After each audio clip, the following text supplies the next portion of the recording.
This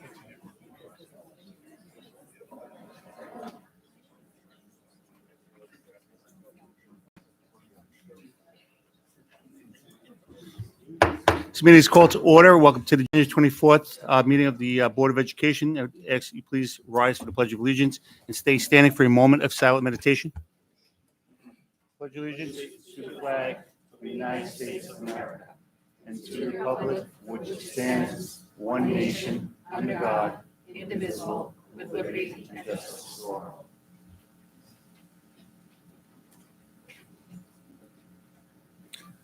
Tonight's meeting is dedicated to Matthew DiStefano, who we lost 4 years ago.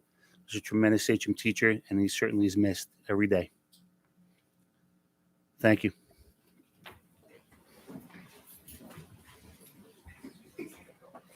Okay, I'm going to turn it over to Dr. Pelletieri to present the We Are HM Superintendent's Report. Mr. Scavo, thank you very much. Welcome, everyone. I want to, Mr. Butel, is Gary here?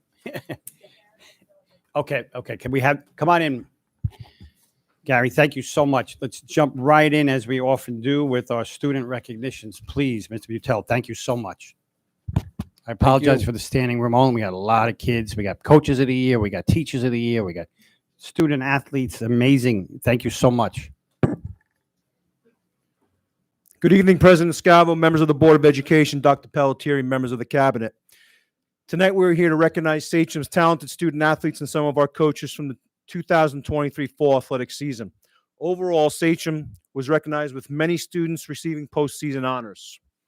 Many teams qualified for the playoffs and strive to achieve the goal of playing in a championship. But before we bring up the students, we've got to honor some of our coaches who received postseason Coach of the Year honors. And we had 4 of them this year. From our Sachem East girls volleyball team, Amanda Small. Amanda was the League 2 varsity coach of the year.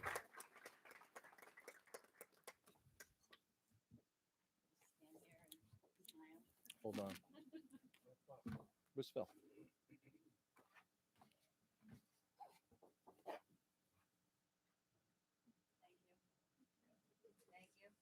Stand up there.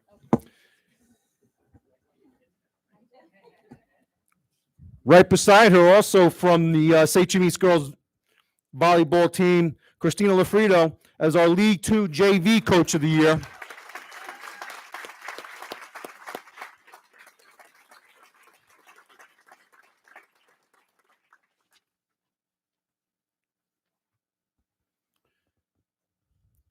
From Sachem North, from our varsity field hockey team, the Marge Ouster Coach of the Year was Carly Sharp.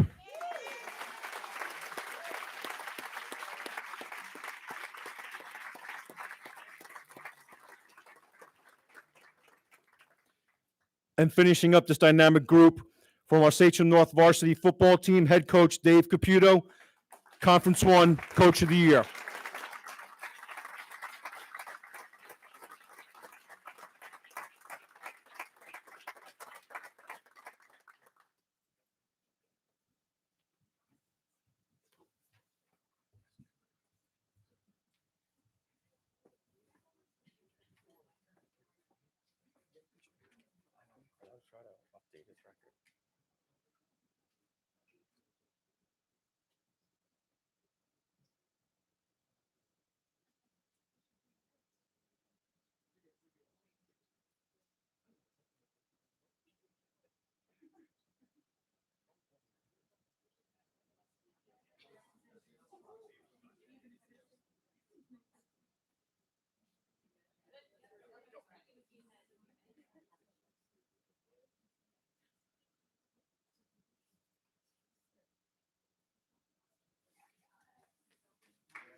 Yeah, okay. Anthony Falco? Yeah. Oh, he was Coach of the Year? Oh.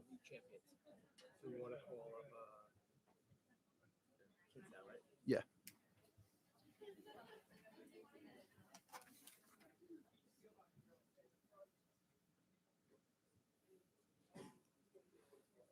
All right, now for the students. Mr. Butel, if I could say one Yeah, thing, you can say, right? yeah. Superintendent's prerogative. That's what it is. Superintendent's prerogative. You know, as a former coach, 7 years, girls varsity track coach, Bryant High School, New York City champion shot putter, 2003, I think it was. Having been a coach, many of us here have coached in some way, shape, or form, still coach. It's such an important role. It's such an important thing we do, that whole child piece, right? They get so close to us. We get to see a side of them, and they get to see a side of us that's different oftentimes than what's happening in our building. And it's so important that they have that and the role that we play. And I just want to thank you again from the bottom of my heart. Coach of the Year really means a lot. And that's, you know, not selected by us or the fans or the Baseball Writers Association. It's your peers, and it means a lot. So thank you very much to our 4 coaches, Gary.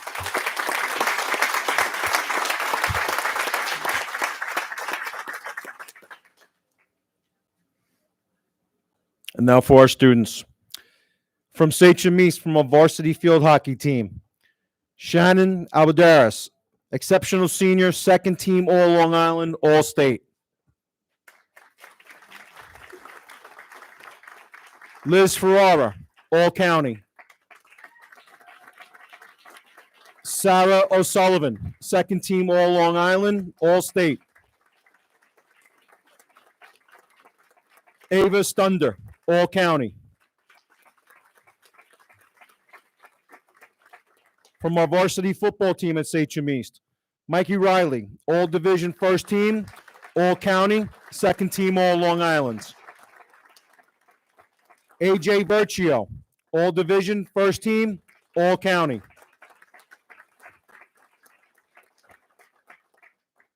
Girls soccer at Sachem East, Caitlin Conway, All County, second team All Long Island, All State. Ava Loverine, All County. Haley Machada, All County. Boys varsity volleyball, Ryan McKeon, All County. Tyler Rue, All County. Cole Viola, All Academic, All County. Girls varsity volleyball at Sachem East, Bridget Hansen, All League Rookie of the Year. Sarah Hansen, All Conference, All County Tournament Team. Samantha Madigan, All County Tournament Team.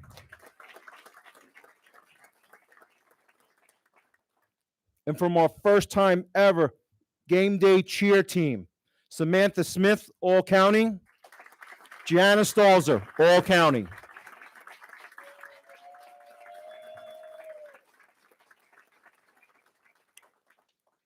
From Sachem North for our boys varsity cross country team, Ryan Medina, All League, All Division, All County.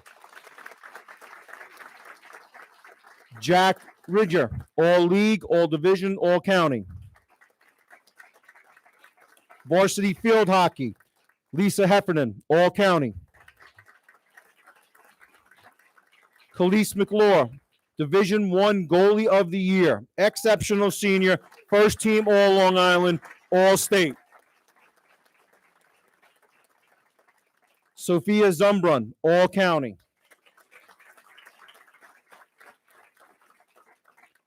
Varsity football, Big Four champs, county finalist, Anthony Demina, All Academic, All County, second team All Long Island. Andrew Eaton, All County. Shane Riley, All Academic, All County. Lucas Singleton, All County. Anthony Vino, All Academic, All County. At our Sachem North boys varsity soccer team, Luke Verbenak, League II Goalkeeper of the Year, All Conference, All County. On the girls varsity soccer team, Emily Scalia, All County. Boys volleyball, league champions, Brandon Chesty, All Academic, All County, second team All Long Island. Brian Cole, All Division, Rookie of the Year. Sam Morale, All-County, second team All Long Island. Jake Spring, All-County. And on game day cheer, first time ever, league champions, Mary Elliman, All-County. Liliana Romano, All-County.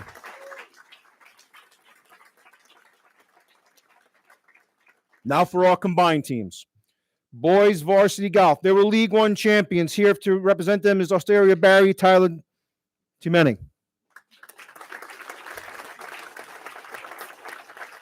Girls gymnastics. Katarina Cabano, All-County. Ella Fleischman, All-County. Catherine Gable, All-County. Our girls varsity tennis team. Alyssa Davis, All-County. Sam Tuchel, All-County. Now, there's one more recognition that needs to be announced. At the end of each sports season, the New York State Public High School Athletic Association honors those teams and individuals that excel in the classroom. Every Sachem team earned the recognition to be recognized as a scholar athlete team for the fall 2023 sports season by the New York State Public High School Athletic Association. Big round of applause.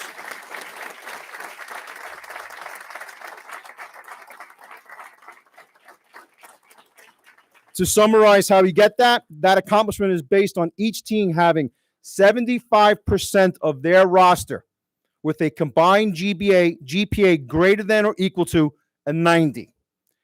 So that varies for every team. Some teams may have 8, some may have 30, and so on and so forth, depending on the size of your team. 75%. And that's from all of those 75%, and their averages equaling 90 or higher. So yeah, you have those overachievers that are like how'd you get 110?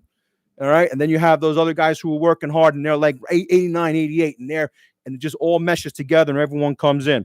That is a major accomplishment for Sachem and for the student athletes, for the parents, for the community, and for our schools and our teachers. I cannot remember the last time that accomplishment happened. We got close a couple times, but we never did 100%. Nice job.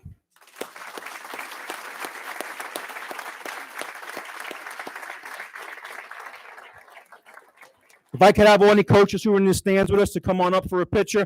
I know Coach Falco's here for the golf. I saw him back there. All the coaches come on up. Coach Sharp, Coach Posnick.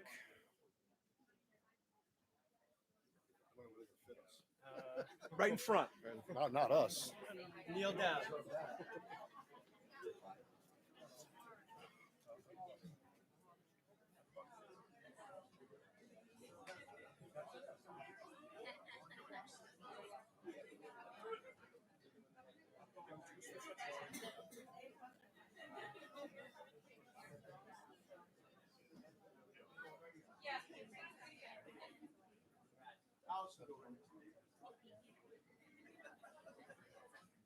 Okay, guys, you guys can look right here first. If you can't see me, I can't see you. So just try to keep your heads in between each other. Right here first. Say Ferdinand.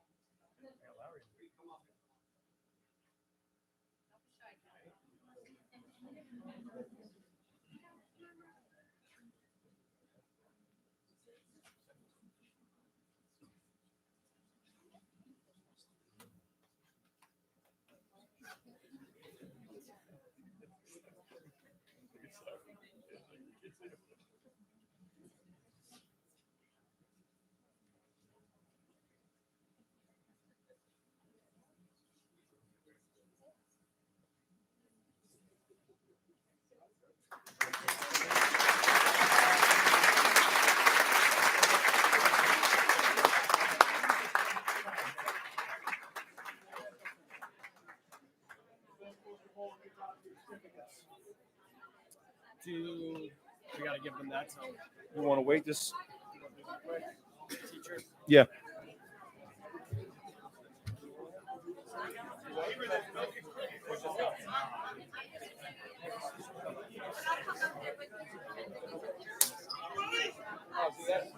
Guys, go way back in that room.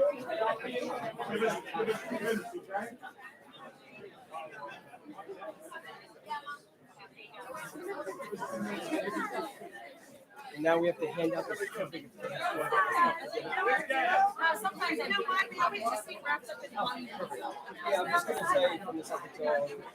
What should I say? You want? I didn't know I was talking about. You have the certificates?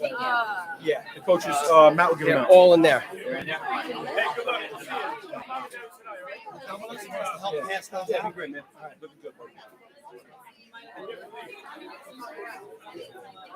Let's go.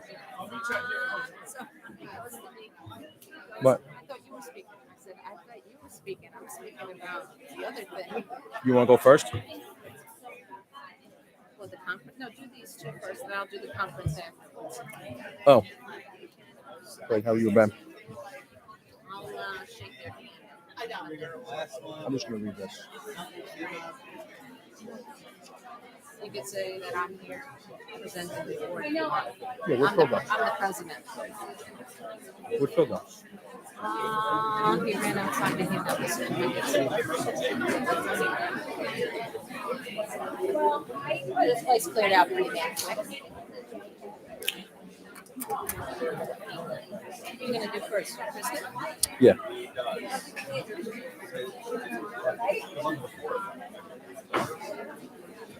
Okay. So we had coaches, we had students, now we have some teachers. Actually, with Ms. Terragrossa and myself is Lori Hewlett. You may recognize her, retired Sachem health teacher. She is now the president of the Suffolk Zone. And how many years you been doing that, Lori? 5 years now. So she's going to help us hand out the awards, and then she's going to say some things also. So every year we nominate teachers for different criteria through Suffolk Zone, which what Suffolk Zone is, it's our alliance for health, physical education, recreation, dance, and it supports us in our association. They're the local association. It goes on to the state, regional, national in regards to that. So every year we nominate candidates for the different awards and the criteria that they have. And there's a slew of them in all different, elementary physical education, adaptive physical education. There's always a student teacher that they recognize and move up. Well, this year, Kristen Fieger, our health department chairperson and teacher here at Samoset Middle School, was put forward for the award of Middle School Health Education Teacher of the Year, and she was selected, and we'd like to call Kristen forward and receive her award.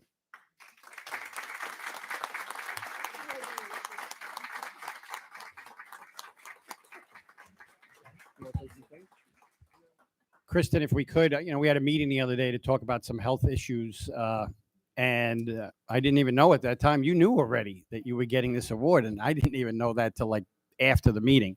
So congratulations. It's been a pleasure working with you as the health chair. We're continuing the excellent work that we've done throughout the years there, and you've been a real pleasure to work with, and I appreciate you and all you've done for our kids, and congratulations on your work. Thank you.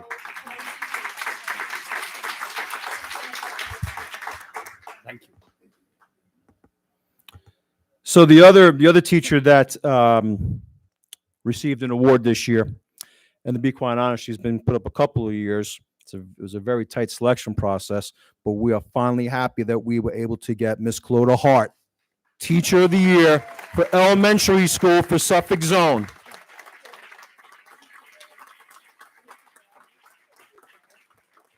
Clodagh's at Tamarack, and she's been there quite some time. If you've ever been in the gymnasium and Clodagh's there, they are moving all over the place. They are doing things. They are hitting. I'm like, what's with the iPads? We're not watching movies. No, we're using that for this and logging this, and we're doing that, and we're jumping here, and we're doing over there. And this is a dynamic duel right here.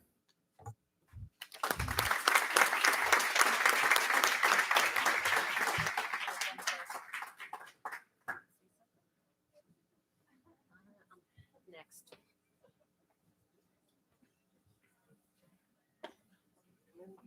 Yes, yeah.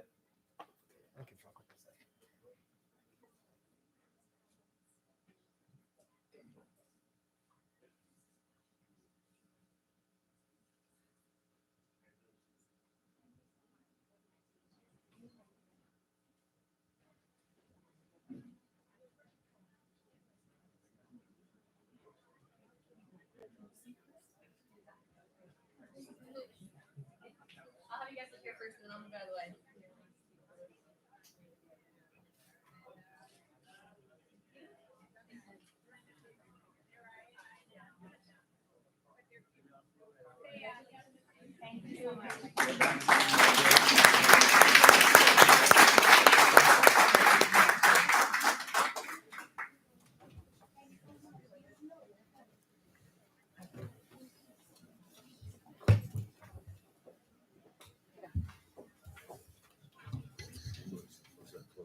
At this time, I'd like to call up Miss Lori Hewlett, has a few words to say, and present the district. So, a nice award. Nice little award. How are you guys? Good evening, Superintendent Pelletieri and Board President Scavo. My name is Lori Hewlett. You may recognize me from my 34 years as a Sachem health educator and health education chairperson. I'm also a proud Sachem graduate. Shout out class of 81. Bye, guys, Cernia. But tonight, I come to you as president of the New York State Association for Health, Physical Education, Recreation, and Dance, Suffolk Zone.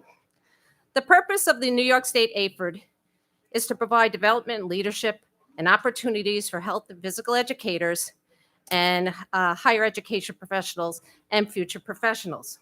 I don't know why I'm so nervous.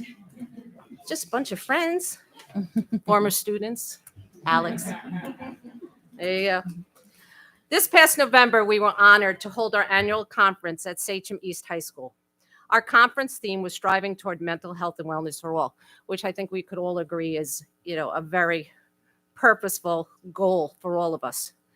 We had over 1,100 health and physical educators, as well as athletic directors from all over Long Island. The professional conference consisted of over 60 presentations in various locations throughout Sachem East. This conference could not have been possible without the hard work and dedication and cooperation of the Sachem Central School District.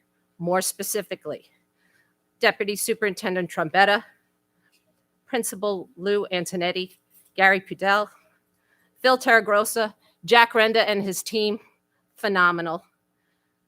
Sachem Security, and the Sachem student volunteers. Once again, Sachem has proven itself sans égal. At this time, I would like to present this plaque as a token of our appreciation and thanks to the Sachem Central School District. The plaque reads, presented to Sachem Central School District for the hospitality and advocacy of health and physical education, New York State AFERD, Suffolk Zone, November 2023. Thank you so much for supporting us.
Thanks, Alex.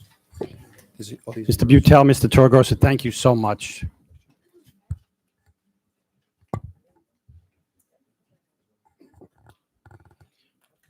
Great job, all. Thank you.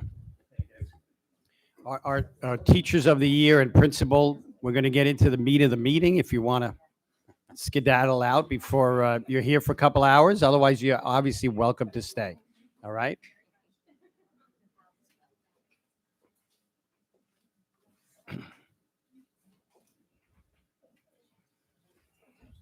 And we got lesson plans to work on. Thank you. Have a good night. Thank you. That was outstanding. Thank you. Always a pleasure to see our kids, our coaches, our teachers. At this point in time, I'm going to ask Mr. Neidhart to come up. I want to thank the board for this opportunity to share with the board and the community really some enhancements, refinements, some of the things that we've been looking at in special ed. One of the visions that we have and goals each year is to get better, right? We don't sit back and just accept what's happened. Look at what we just accomplished tonight in terms of athletics, 100%, right? Gary's saying we haven't had that before. And so in that constant vein of trying to improve upon what we're doing, I asked Mr. Neidhart, our new director for special education, and his team to take a look at a close eye at some of the things that we're doing throughout the district in special education, really all the things we're doing in the district throughout. So it's been a lot. Yeoman's effort has gone into it. So Eric, would you just bring us up to date on some of those things that we're taking a look at, please? Of course. Thank you, Dr. Pelletieri. I hope this is somewhat as exciting as the award ceremony that just happened. I'm going to try to make this, somewhat exciting. Let's not get people's hopes up, all right? First of all, I want to thank the board for giving me the opportunity this evening to come and speak about some of the wonderful work that we're excited about and that we're doing in the Office of Student Services for our students in special education. And I want to just take a moment, if I can, to introduce my really wonderful team who's sitting back there. We have Beth Caruana, the administrator for secondary special education. We have Heather Shook, the administrator for elementary special education. Krista Fee, who is our assistant director. And I will just say, Jocelyn Stone, I don't even know what your official title is, but she is all things reporting and all things technology, and she is a tremendous support to our department. So thank you all for coming. We've been charged this year with taking a look at the operations within the special education area. And as you all know, we have some really, really wonderful programs here in Sachem. As we took a look at some of these programs, what we recognized is that these are programs, some of which have been running for years and years and years.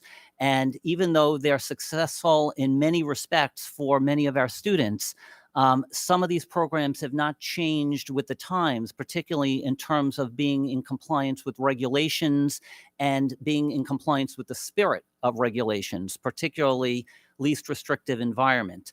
So when we were taking a look at what it was we thought we needed to do to be more in compliance with these regulations, but still be able to provide to our students all the wonderful things that we do that they need, we thought that it would be a good opportunity to take a look at what enhancements we can make to some of the programs that we need to take a closer look at as well. And so the presentation this evening is going to focus on the refining and enhancing that we've done with our programs, and I'm really excited to share some of this with you. One of the things that we talk about is we're able to build programs to meet the different learning profiles for our students throughout the district. But at the end of the day, we really need to think about what is the goal for each of the programs that our students are in? What do we hope to achieve for our students and help our students to achieve? So we have an eye towards making sure that the supports that we put in place not only meet the needs for our students, but work towards the goals that our students have in terms of their education. And so one of the things that we look at is the programs that we actually build, the structure of the programs, the what, if you will. And then we need to take a look, and this is really more of the work that we're starting to do, is the how we implement these programs. What things do we need to put into the infrastructure in order to make these programs even more successful and promising for our students? And I am not the greatest with technology, so forgive me if I'll just click a button and, oh, look at that. Okay. Wow, that's just wonderful. Okay. Okay. Well, Allison's not here, and I was getting a little nervous about that. So one of the things that we have talked about with our teachers and staff this year, and the theme, if you will, for OSS this year is helping students to build capacity. Whatever we do with our students, regardless in whatever nature we do it, we want to make sure that we have an eye towards building capacity. And so these are just some of the talking points I wanted to bring up that I'm going to thread throughout the remainder of the presentation. First and foremost, we want to provide students with what they need. And what they need is determined through many different ways. As you all know, we have the Committee on Special Education that meets with all of the various members of the committee and parents, and we take a look at a student's needs in terms of the academic, behavioral, social, emotional, language, motor skill areas, other areas that are going to necessarily impact the student's ability to be available to learning and, in fact, to access learning. We want to look for opportunities to the greatest extent possible to move students to less restrictive environments while meeting their needs.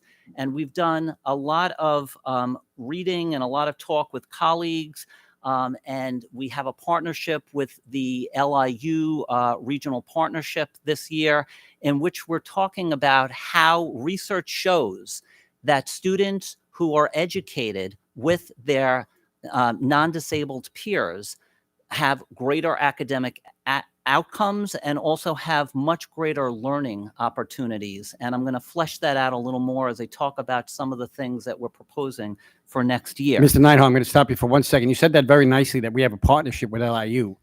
We didn't just wake up one day and say, let's create a partnership with LIU.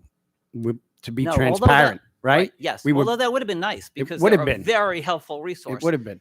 We But were mandated. We were mandated. We were actually cited by the state as having a disproportionate number of classified students who are being educated outside of the regular classroom setting for more than 60% of the school day. So the state benchmark is 18%. We're at 33%. So that's some of what is driving this work. And they have been a tremendous resource. We have had speakers come in from the partnership to talk to our CSE chairs, to talk to our school psychologists about what we can do, again, first and foremost, to make sure that we're meeting the needs of our students, but seeing ways in which we can do it in a less, I should say, restrictive way.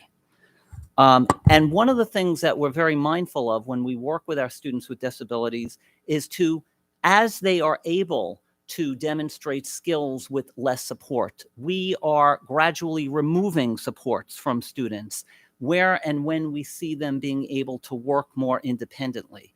You know, we say in special education that from the moment that we develop an IEP, we should be having a plan as to how to remove every single thing on that student's IEP. We know that some of our students have very significant needs, will always require a certain level of support. Even for those students, we want to see what opportunities we have to, again, gradually release support and help students to work as independently and productively as possible. And as I mentioned a moment ago, a lot of the work that we're doing right now is focusing on the how. And I'm going to flesh that out a little more. And we are using data to inform the decisions in terms of what and how we're doing what we're doing. Oh, I keep forgetting I'm responsible for changing the slide. Okay. So I just wanted to, and I'm sure many people are familiar with least restrictive environment, what it means, what it stands for. I just wanted to take a moment for those of you who are not maybe as familiar, and this comes out of a Q&A from New York State Ed, that least restrictive environment refers to the extent special education services are provided to a student in a setting with the student's non-disabled peers and as close to the student's home as possible. The continuum of services identifies different service delivery models to provide specially designed instruction to a student with a disability. Some of the services, such as consultant teacher and integrated co-teaching services, are directly designed to support the student in his or her general education class. Others may or may not be provided in settings with non-disabled peers, depending on the needs of the student. And again, I can't emphasize enough that everything we do is driven by the needs and to be able to meet the needs of the student. So I wanted to just illustrate, again, when I came to Sachem several years ago, I really considered myself to be so fortunate to be part of a system that was able to offer so many different programs to so many different types of learners, struggling learners. And so we have a continuum of programs here that if you look on the left-hand side, it represents the least restrictive programs that we have. And these are students who are served by these programs who have the mildest of needs, and those needs can be academic and or management related. And then as you move to the right, as you continue to move through the continuum, there are more restrictive programs to support students who have the need for specially designed instruction or who require more significant management needs in a smaller classroom setting. And then, of course, we have the most severe needs for students are typically addressed where and when we can't out of district, which we very much, that to me and to the team is really a last resort. We have some very highly specialized programs in this district that we're very proud of, and to the extent possible, we try to keep our kids in district. I don't think there's any better blessing for a student as part of their educational career than to be able to go to school in the community in which their peers go to school. So we really hold that in very high regard.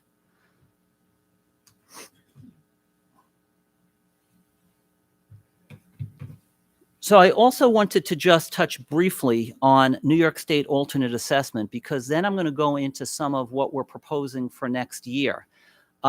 We are mindful that we have some students whose needs are so significant that if they meet very, very set criteria by New York State, then they are exempt from needing to be educated through the general education curriculum. And as they go on to high school, they're exempt from needing to be educated on a Regents level track and taking Regents exams. And it's a very, very focused, stringent criteria that a student needs to meet in order to be eligible for alternate assessment. In our district, the benchmark for New York State is you shouldn't have more than 1% of your classified students who are alternately assessed. We have a little above 1%. I've really yet to find I'm sure there are a few districts out there. It's something that many districts struggle with, but I'm proud to say that we really don't have much above what that state benchmark is. But I'll stop you there for a second and just Yeah. say that, but once again, it's something that we have to get in compliance around, because we are, even though it's a little bit out, right? We have to look for alternative ways to work with our students. Yes. So I'd like to talk about some of the proposals right now that we have planned for next year. And I really hope, from what I understand in the community, there's some misconception. I think there's some chatter out there about what these programs are going to mean to students. And I really hope to dispel a lot of the chatter that I've been hearing about. And I wanted to start with the enhanced 15 1+1 Regents track program that we're going to be implementing in the fall.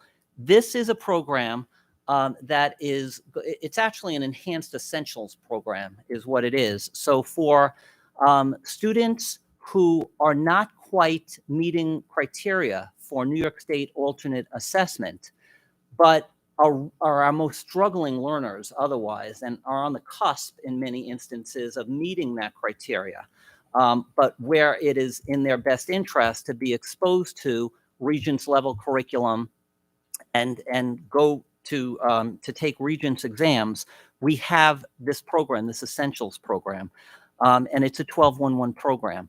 And when we took a look at some of the data around this program, the first thing we wanted to ask was, what is the goal for us in this program? What do we hope that students will achieve coming out of the essentials program? And what we hope for them to achieve is what we strive for every other non-disabled student, which is to earn a Regents diploma within 4 years. When we took a look at the data, though, however, very, very, very few of our students in the Essentials program were actually graduating with Regents diplomas. Some of them were graduating with CDOS because of the vocational studies that they were involved in, but very few were graduating with Regents diplomas. And then we further took a look at the Regents exams that were administered last June for the essential students specifically. And we did not have in some instances, we had a 0% passing rate. And it wasn't because our teachers weren't really trying as much as they could to help our most struggling learners, or that in fact our students themselves were not trying, because we have amazing kids in this program who really give it their all. But something just wasn't working. And so it really gave us pause to kind of think about what do we need to do something differently, because it's not helping to achieve what we had hoped this program would otherwise achieve. Back in the day, when the program was first developed, we had RCTs, we had the Regents competency tests. And that was a way that students could earn their diplomas, by taking these Regency competency tests. That went away in 2016.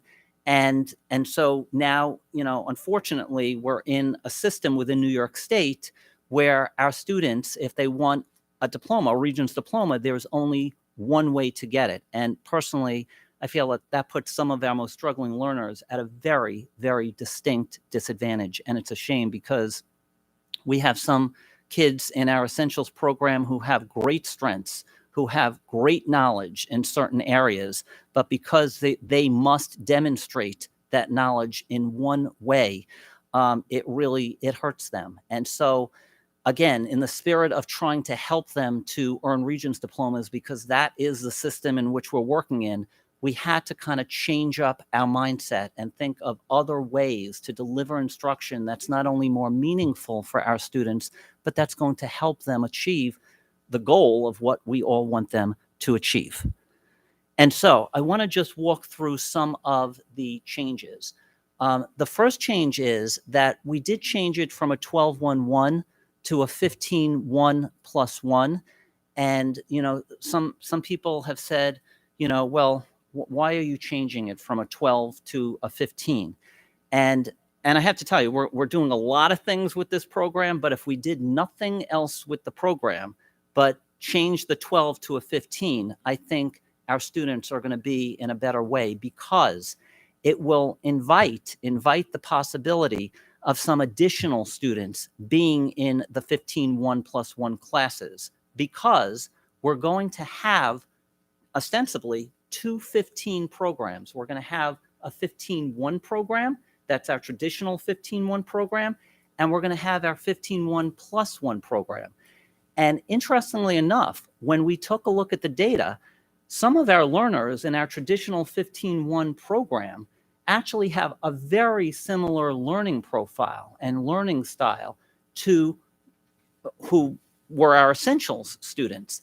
So for some of the subjects that they might really struggle in and need that additional support, it gives those students the opportunity to now kind of cross over, because we're running these 2 15s parallel, and it allows for some fluidity for students to move back and forth depending on the subject and their need. And it gives them the ability for that additional support, while at the same time giving our students in what was the Essentials and now the 15-1+1 some additional students in their class. And again, research shows that when you have more students in the class, you can do more in terms of peer learning. You can do more in terms of collaborative learning. Outcomes are higher. You have the ability to work more on social pragmatic skills. You have the ability for students to work with other students and enhance executive functioning skills, increase processing skills. There are a lot of benefits to that. And I really, on the face of it, I have to tell you, I don't think it's going to really change very much in terms of the number of students in a class, other than to add a few students, because many of our Essentials classes right now are running well below capacity. So you might think that there are 12 students in a class, and that should give you, a lot of opportunity to do some of this collaborative learning, when in fact, many of our Essentials classes have 4, 5, 6 students in it. And that, although one might argue gives the teacher the ability to put that much more focus on each of those students, it could also be detrimental because we're not allowing students to really engage with other students and really let them do the driving of more of the learning to the extent that they can. I want to emphasize that this program, again, is not designed for students who meet the criteria for New York State alternate assessment. For those students going to high school who are alternately assessed, we have a wonderful, and I'm sure you all know this, a wonderful 12-1-1 program at North that does absolutely amazing things with our students. So we have that program, and that is really shown to help students to meet with success. They're working on a lot of vocational skills. They're working on functional academics that are going to be practical for them when they leave us and they go out into the community and they get jobs. They're focused, we have transitional people who are working with them throughout the school setting, preparing them for life after high school. So that program is really meeting with success for those learners. And we hope to do the same with this enhanced 15-1+1 for the students who are not alternately assessed. One of the key ingredients to this program is going to be to take a look at the curriculum that we're delivering in each of our courses in the enhanced 15-1+1.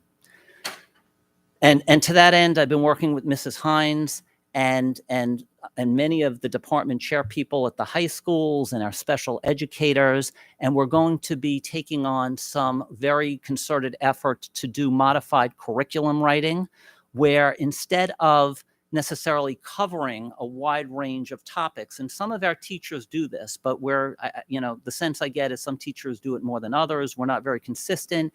It will really give us a consistent curriculum by which to work off of for our 15-1 and 15-1+1 classes at the high school.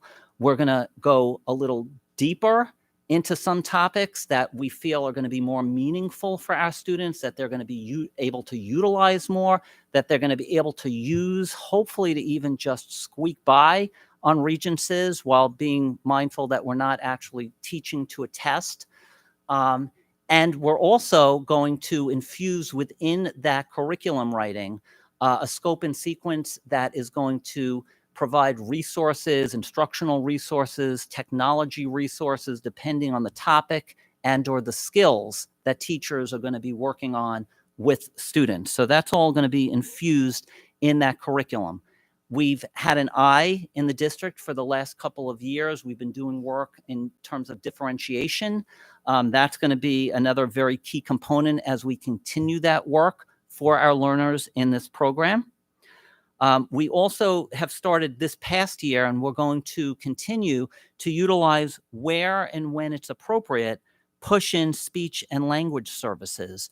And that's really determined based on each individual student's speech and language needs. Some students do need pullouts because their speech and language needs are so great that the remediation needs to occur outside of the classroom setting. While other students who've developed some compensatory language skills and who don't need as heavy, as much work on their speech and language skills, can get the support of applying those skills in the classroom with the curriculum. So a speech therapist can work on things like vocabulary, can work on annotation or note-taking, can work on social pragmatics, and again, be able to do it while enhancing the educational experience for the student right in the classroom to help them to have that much more access to the curriculum. We're always very mindful of preparing our high school students to be college, career, and most importantly, world ready. And that's another reason that we wanted to just expand this program ever so slightly, because we recognize that our students are not going to be leaving us and going out into a 12-1-1 world. They're going out into a big world, and we need to make sure that we are working with them on the skills that they will need to be successful, and we need to have enough students to be able to almost be a microcosm of the world for them in the classroom setting. We also have some really, really great electives that we're going to continue and that are going to be part of this program. We started a course this year called Life After High School. It's a course that helps students on everything from resume building to job interviewing to some of the softer communication skills. There's some social emotional learning built into that. Eric, can I take that course? I'm struggling of late in terms of life after high school. That's a fantastic course. I've seen some of the work that's gone on in there, and I appreciate it. Yeah. But yeah, It- important to recognize there's a world behind. I love what you just said about we're not going into a 12-1 world, right? And yeah. opening and expanding opportunities for our kids, but doing it in a conscious manner Yes. that we're not putting kids at risk. I have to tell you, I got an email a couple weeks ago from Mr. O'Reilly, who is the teacher of the Life After High School program at East. And he wanted to share with me that one of his students so much wanted to be a pastry chef. And he was happy to report that between his efforts and Miss McClellan, the guidance counselor at East, and our business teacher, this student applied to and was accepted into a one-year program at Suffolk Community College to get her certificate in baking and pastry. So that is an example of like a really great success story. And again, having an eye towards what are we helping students to do when they leave us. Some parents have called or have emailed with concerns about whether or not their children are going to be able to continue if they want, or when they get to 11th grade, attend ISLIP Career Center for vocational studies. And of course, that is still, it's very successful for many of our students. It's a very important part of their education. So that still will certainly be an option for them as well. And then I also just wanted to give a shout out to our two transition coordinators at each of the high schools who do such tremendous work for our students. Ms. Pareca at East, Ms. Benavente at North, and they're going to continue to work with our students and provide these amazing transitional support services to our students and their families, preparing them for life after high school. I think we made a change with the counseling approach too, right? Ms. Trombetta? Yes, at East this year, we have one designated counselor for all the special ed programs, self-contained. At North, they've been having that for a couple of years. Yeah, and we So it gives noticed, them an I think opportunity it to worked work very closely. effectively at North, Yep. and we brought it over to East. They can Yep. work more closely with the families and support them in individual needs. Thank you. And thank you for that, because it is working so well at East like it has been at North, because not only are they working closer with families, but they are that much more familiar and have become that much more well-versed in the needs of our students in particular. So that's just been wonderful. Another thing that we're looking at for next year is the Current STEP program.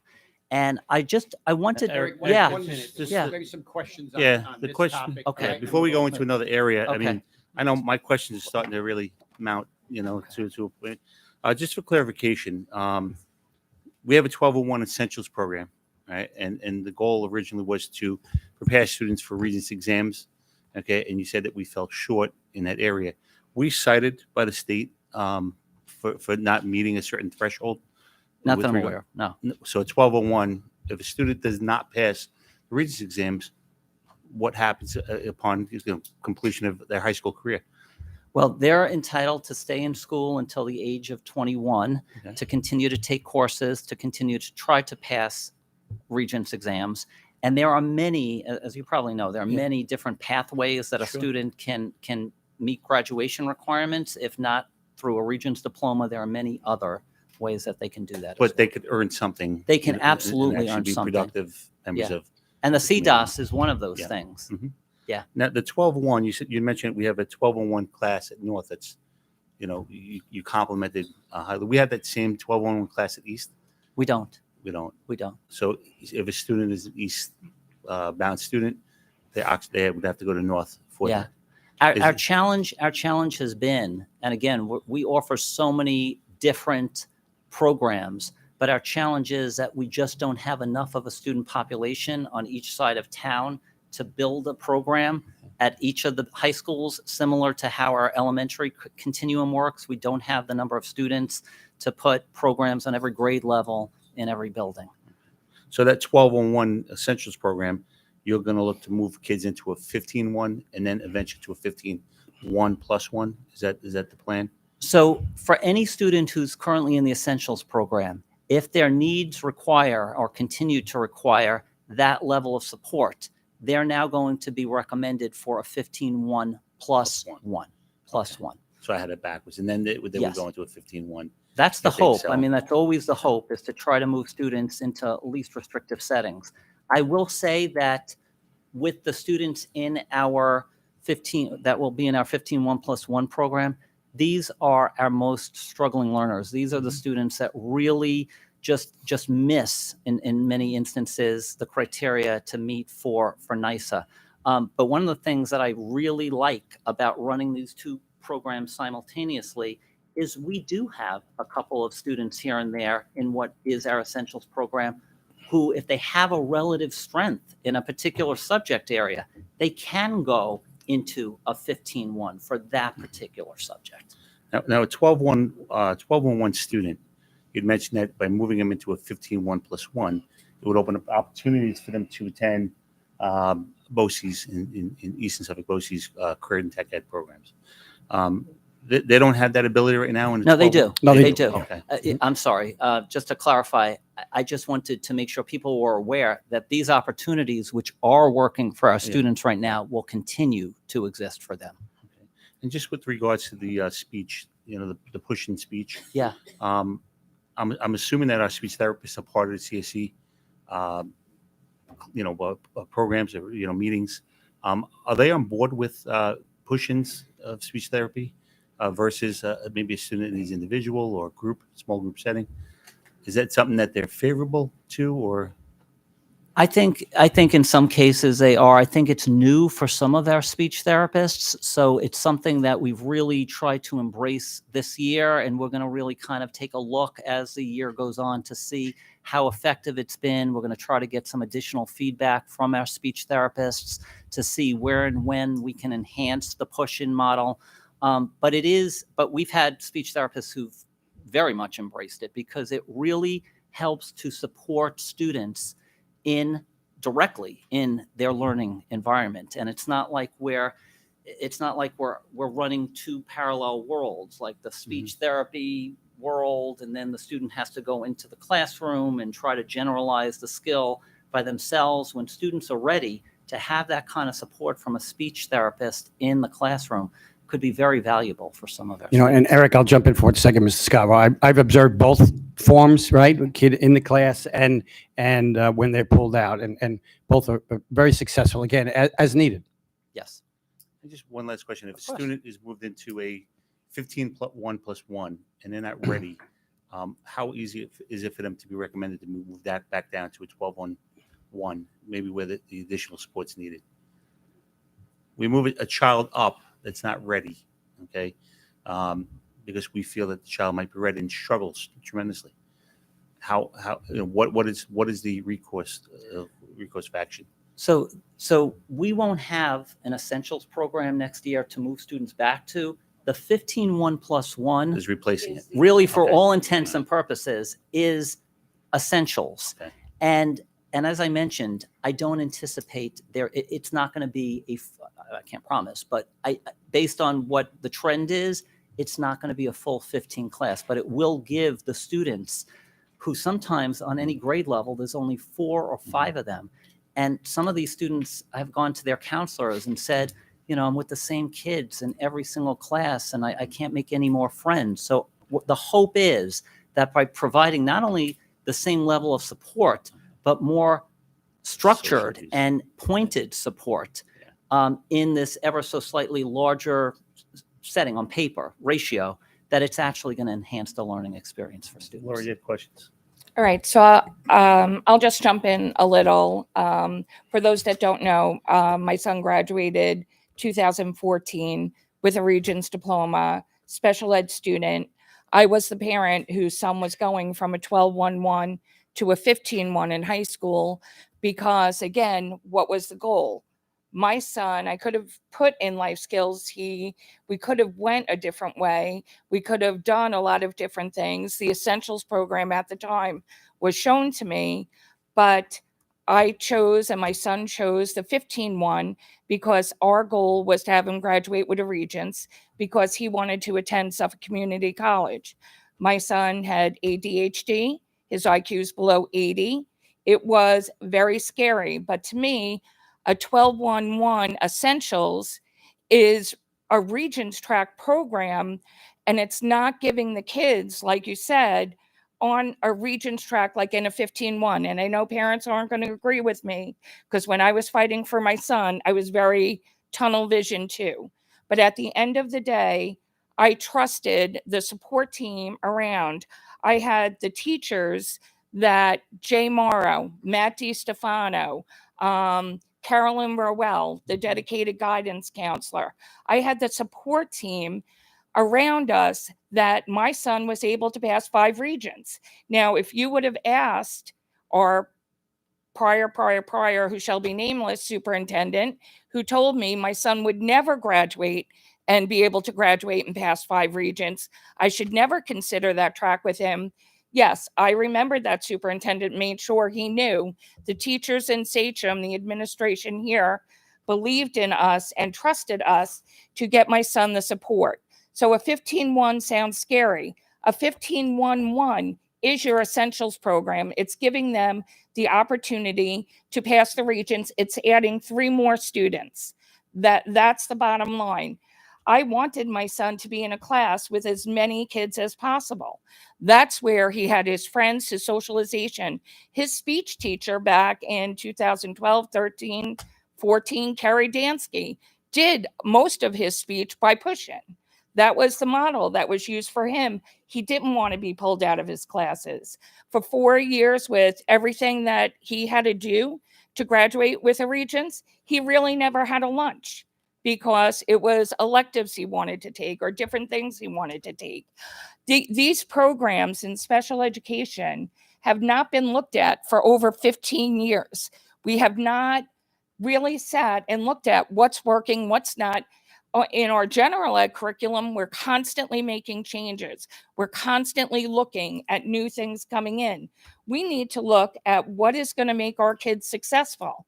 For my son, and I'm not saying it's going to be for everybody, pushing him out of my comfort zone as well as his and everything, he now holds a full-time job with benefits and a 401k. He works every day. He has epilepsy, all his issues. He was pushed beyond what anybody could imagine at Sachem, and with the right supports, he has been successful past anyone's imagination, including his own mom. So yes, it's scary. I was that scared parent. I used the resources here. I used the guidance counselor. I used Dr. Carney was his psychologist. I used him all the time. I used the administration. I went to SEPTA meetings. I immersed myself in this school district and as part of that team. And 10 years or more after he graduates, I have no kids left in school. I am still here to advocate for our special ed kids, to make sure they are getting what they need to be successful in life. So yes, change is scary. It's going to be scary to teachers, to administrators, to everybody. But all I'm asking is that listen with an open mind. I think where we failed a little bit is our communication. I think before the word got out, before the rumors started to spread, this is only going to be my one critique, is we could have communicated better. And thank you, Eric, for presenting tonight, for answering a lot of questions that parents have. And we have to be available for parents to ask, to understand what's going to happen, to reassure them that if you're in a 12-1-1, that's not what I wanted for my son, because I wanted a Regents track. That meant putting him in a 15-1, and that was where he was successful. He was with kids in a 15-1 who were much higher functioning. Thank you. Yeah. Than he was, but it made him work harder to get there. And that is the benefit of doing something like this. So I just wanted to jump in and say, I'm not always going to agree with everything, but I think looking and restructuring, it's going to be scary, but to have an essentials class with 4 kids in it is not good for our students. Thank you. Thank you, Laura. Meredith? So as a special ed mom, I'm going to kind of piggyback a little bit. Two of my sons graduated. Two of them were in special ed programs. One was in a 15-1, and that was something new starting for him in middle school. And it was the scariest moment of my life when they told me that he should be in that. And I'm going to speak to all the parents because it's a hard moment, and it messes with every emotion you have. But I will tell you that when my son was in 11th grade, he asked me if he could come to his CSE meeting, and it's the first time I ever let him. And he actually spoke up for himself. And there were many times when I guess as a parent, I just wasn't listening to him. He would say, I want to be out of these classes. And I would say, well, that's not right for you. You need to be in these classes. And he worked his butt off, and he worked to get himself out of these classes. He might have had his own reasons for wanting to get out of the classes, but he worked towards less restrictive, and he graduated in his senior year being in no 15-1 classes. Whereas if you looked at me in 6th grade, I would say there is no way that that was going to happen. And I think that it's a testament to everybody in our special ed program that my son was able to go through it. Mr. Larson can tell you he was right there every step of the way. And it did so much for my child to move into that class, to move out from the 15-1. So you guys are scared that the 12-1 is moving into something different. You might not realize, because as parents, we want to protect our children and we want to give them as much as we can. But one of the things that we need to give them is independence. And I'm horrible at that. I'm an Italian mom that sits there and does everything for my kids. But when you don't give your kids as much independence as you can, you're not doing them any favors.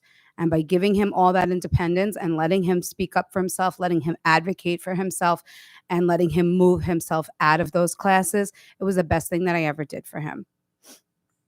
Stephanie? Thank you. Okay, I have a couple of questions.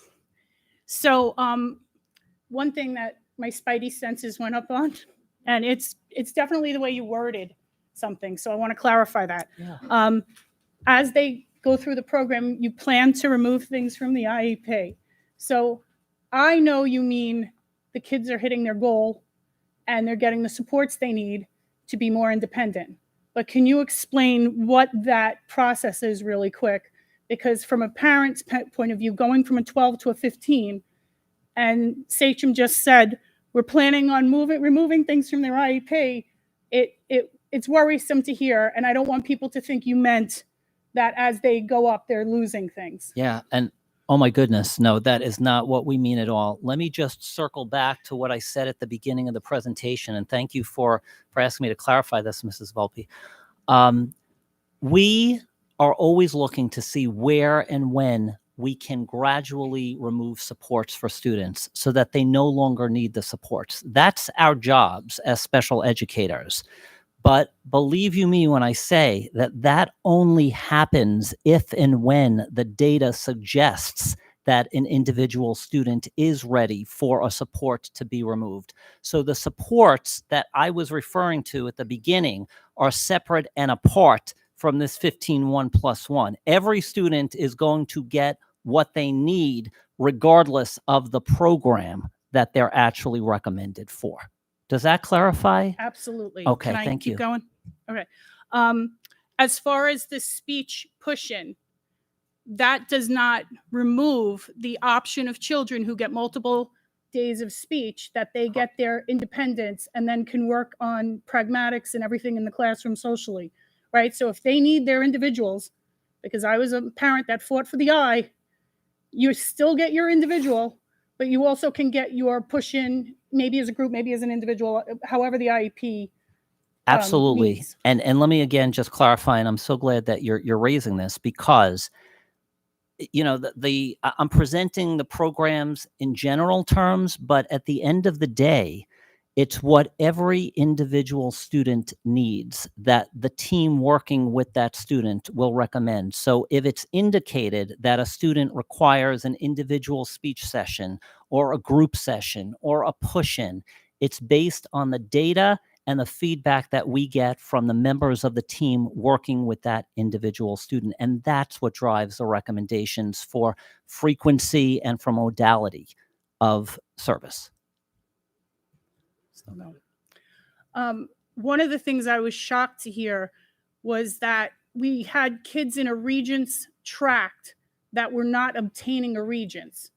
And can you specify a little bit more on the numbers of that? And like, even one of the questions that popped into my head this evening is, if they stayed longer, did you see results in them attaining a Regents diploma? Because I kind of feel like the discussion needs to happen in middle school, because a parent takes solace in the fact that their kid's in a Regents diploma track, that they're not planning what comes after high school because they think their kid's going to go to college and or be employed, right? And if you don't have a diploma because you couldn't get your Regents, that changes the entire trajectory of their adulthood. So can you give us a little bit more data on how many kids were in the 12s over the years that did not get a Regents? And then this will help address that, is the plan, right? Yes, absolutely. I don't have the specific. Yeah, Eric, I know you don't Yeah. have, I'm going to jump in for Yeah. one I'm second. sorry. Yeah, because that's something that you're not These are going to my have off fever the, dreams. I see you're on the edge I'm of like, your seat there. oh my Yeah. God. We're not going to have that off the top of our head, but we will certainly get that for the board and share that with the board. And for example, a Friday packet. Last thing is, are we going to have, similar to what Laura alluded to, better transition planning with the parents and the goals, so that the parents see which way their child will go into high school? Not saying it's lacking now, but I really don't think parents fully understand the transition plan. And also, there's a lot of programs for adults now, even if they don't attain a Regents diploma, where they can take modified college classes and Absolutely. really amazing programs out there. One of the things, and I must say, as a parent who just recently fell off that cliff into doom, that and I'm telling you, it's a doom cliff, that without your child having the skills to be in a bigger ratio, a lot of that stuff will not be open to them. So one of the goals, and again, I'll go back to the taking away from the IEP, one of the goals that that's extremely important is having them attain the goal while they're in high school, so that when they transition out into adulthood, they will have more opportunities than have things that they don't fit. So would this program provide more transition-based planning for the many options that are happening outside of high school when they graduate, even if by their small chance they go through this and they don't get their Regents diploma? The long and the short of that is yes. And I would also say, and this is maybe some of the work that we need to now go a little deeper with, considering that we're going to be beginning this program, because your point is well taken. If at the end of the day they don't achieve a Regents diploma, we need to be able to have a plan for them. What I know our transition coordinators do at each of the high schools is that when a student starts in 9th grade, because there's so many different pathways and there's so many potential, ways to look at how to help students be ready for life after high school when they leave us, is we monitor their progress. We take a look at how they're doing as they go through 9th grade, 10th grade. The transition coordinators are working with them, are keeping an eye on them, and then really assessing what pathway is going to be the most appropriate pathway to really hone in and focus in on for each individual student. It's hard to necessarily say when they start high school. We have to kind of see how they perform and what kind of progress they make. And I might also add what interests the students share with us they have for themselves and what goals they have for themselves after high school. All of those things are factored into how ultimately the transition coordinator determines how they're going to prepare the student upon life after high school. Last one, and I've said this before. Last one. can you just really quick touch on the impact of having 3 kids, 4 kids, 5 kids, 6 kids, and a 12 when you're giving that ratio to a family and a student, and then you don't have enough kids to fill that ratio, and briefly how that impacts the kids' progress forward because they don't have the peers, the role models, the different levels of academics in the classroom. Yeah. It's hard to say exactly. What we know is what is not working, so that there seems to be the potential for that to have an impact, if not a significant impact, on the performance of those students, which is why, and I wish I had a crystal ball, but we're really leaning on what the research shows in terms of having additional students in the classroom, having additional students in the classroom who meet similar learning needs and similar learning profiles. We're not just putting students in the class for the sake of putting them in the class. But again, when we looked at the profiles of some of our traditional 15-1 students, they very much look, in many respects, like our Essentials 12-1-1 students. And for whatever reason, the students don't cross over into the Essentials program. So my hope is that by making it a 15, and maybe that's a little easier for someone to wrap their head around who really needs that additional support, they'll be able to get that additional support and in turn enhance the learning experience by having more students in the classroom for the students who are in the 12-1-1. Okay. Hi, Eric. Thank you. So I'm not an educator, as most people know. So I do like to listen to we have some very knowledgeable parents, of course, and we have some very knowledgeable educators. So I'm actually learning quite a bit. But you did say a couple of things I think I need clarification on. Of course. So our student body, in order to be eligible for New York State, or I should say New York State benchmarks alternate assessment at 1% of your total student body. That's our in-house and outside house student body. What New York State says is you shouldn't have more than 1% of your student population who meet the criteria and are alternately assessed. We're at like I'm going to look at Jocelyn, we're really close to it, 1.18. But you said the key phrase you said there was New York State doesn't believe we should have. Okay. So the other question I got is then you mentioned that as far as students who are, I guess it was students who are classified, New York State doesn't believe we should have more than 18%, but we have 33%.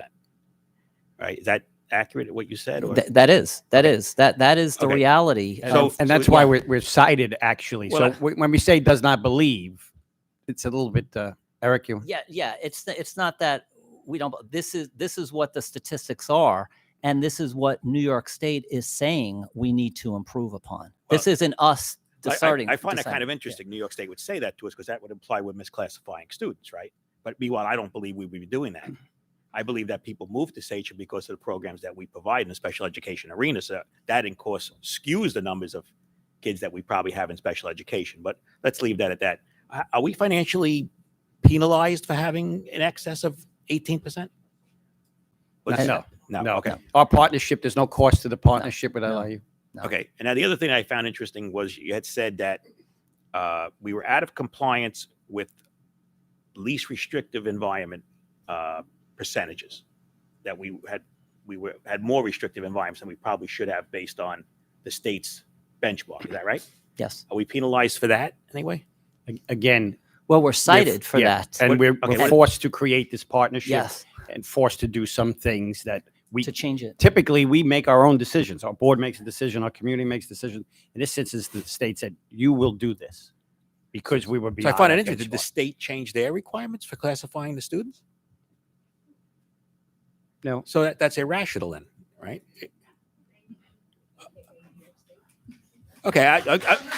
And I'm not an educator. This is just a practical business statement, right? You don't change the requirements, but you tell us we have to change the way we're doing things. That implies that they don't like that we're classifying is- students who need to be classified, right? So I'm not, by the way, I'm not against what you just said because everything you said about this program sounds like it's going to help. And based on Mrs. Slattery's so you have me, I'm on board. I'm just saying that it seems like the state is making irrational demands upon the school district again. I think what the work that we're doing now is helping us to do is, again, keep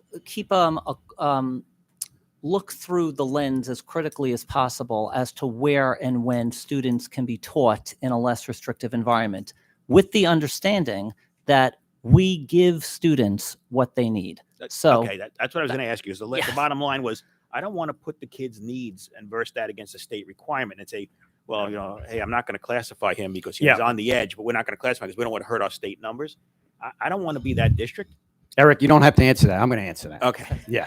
And as you know, Mr. Eisner, this board, this community is not going to stand for us saying, well, New York State says we have to be at 18%. So now we're going to turn around, do the quick math and say this many kids. That's what we're going to now, if we have kids let's who go need in these there and get them services, out. that need these supports, so we should provide them. That's it. So Always with that lens of trying to get to the least restrictive. of course. And this partnership has been helpful and will continue. But Eric, I will say, I told the board this was going to be a 20-minute presentation, and I was a little bit off. So I apologize. just a little, yeah. I apologize. Well, hey, I let me think tell you something. This is really important. And so we're willing to put the time in, but I do want us to move to the STEP program Okay, if thank you. we can. I'm Okay. done. Thank you. Oh, wait, sorry. Okay. Okay, no, we're moving forward. Okay. So the first thing I want to say about the STEP program is that when we took a look at how the STEP program is written on paper, the STEP program is written as a 12-1-4 program. And what that means is that students are in a special class setting with no more than 12 students to 1 teacher to 4 teacher assistants. And when you look at the continuum of programs, the 12-1-4 is actually a more restrictive program than our 12-1-1, and it's very close to our 8s. The reality is the STEP program is not that restrictive a program. As a matter of fact, most of our students are in the general education setting for the majority of the school day. So when we were looking at the STEP program, we needed to figure out a way to be able to preserve all the things that we're doing for the students in the program, but again, being in compliance with how we write that on an IEP so that it accurately reflects what we're actually doing with the kids in the STEP program. And so I want to just share with you what we came up with. And again, this does not change the complexion for the most part as to what students in the STEP program will be receiving moving forward. If anything, it helps to specify, and it's that much more prescriptive on a student's IEP as to what their needs are. We're going to look at the STEP program now as a resource room direct teacher consult model. So what that means is the teacher in the STEP program, based on a student's needs, might push into the general education classroom to help a student with any one of a number of specific needs that that student might have to more effectively grasp and access the curriculum. It could be in reading, it could be in writing, it could be in executive functioning, it could be in social pragmatics. So the teacher will still very much have the ability to do that, but we are going to put down on the IEP for exactly what part of the day the student, each individual student, needs that teacher to be pushing into the general education classroom. And we're going to have very specific goals on the IEP that will be able to substantiate the need for the teacher to push into the special education classroom. Now, the direct teacher consult model, per regulations, we have to meet a minimum of 120 minutes a week.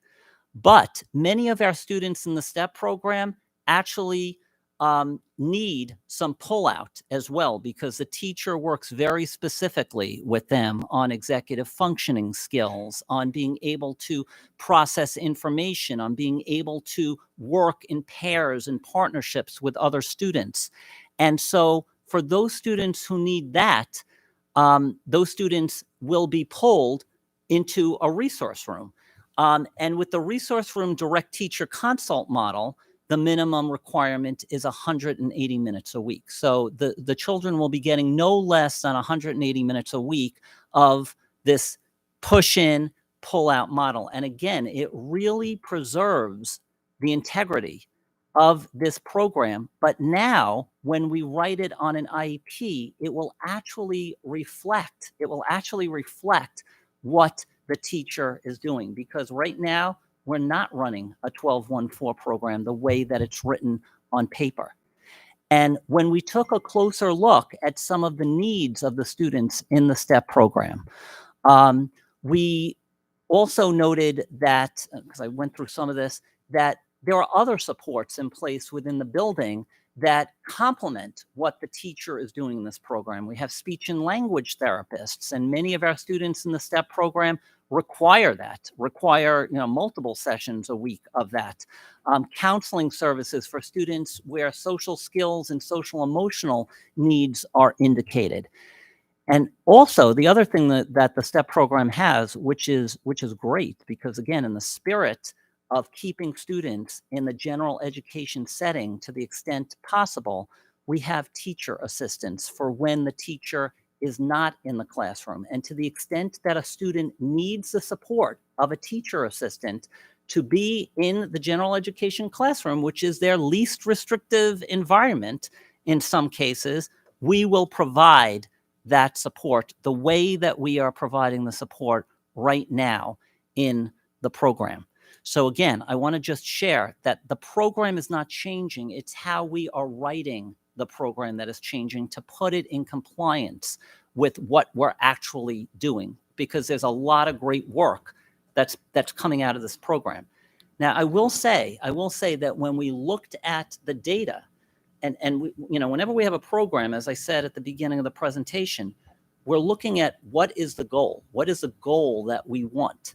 And one of the goals, it's not the only goal, but one of the goals is we want students who are primarily in the gen ed setting for the majority of the day, by the end of second grade, when they move up from the program, we want them to be able to go into a general education setting, maybe with the continued support of a TA, maybe with related services. But you would think that if we're running a program for 3 years where the majority of the day for a child is spent in the gen ed setting, that one of the goals is by third grade, they should be ready to be in the gen ed setting. And what we actually found out when we took a look at data over the last 5 years is about 1/3 of the students either go into, are either declassified, have resource room or related services only. Another third of the students wind up being recommended for integrated co-teaching. And another third of the students wind up being recommended for the 15-1 program. So I think sometimes we get hyper-focused on programs. And again, when you look at a program where a student is in a gen ed setting for the majority of the day, you would not think that a third of them by the end of second grade are going to wind up going into as restrictive a setting as a 15-1. And that's why when we look at this model in this way, there's a lot of flexibility in terms of really, again, looking at what students need, because there is not a one-size-fits-all approach.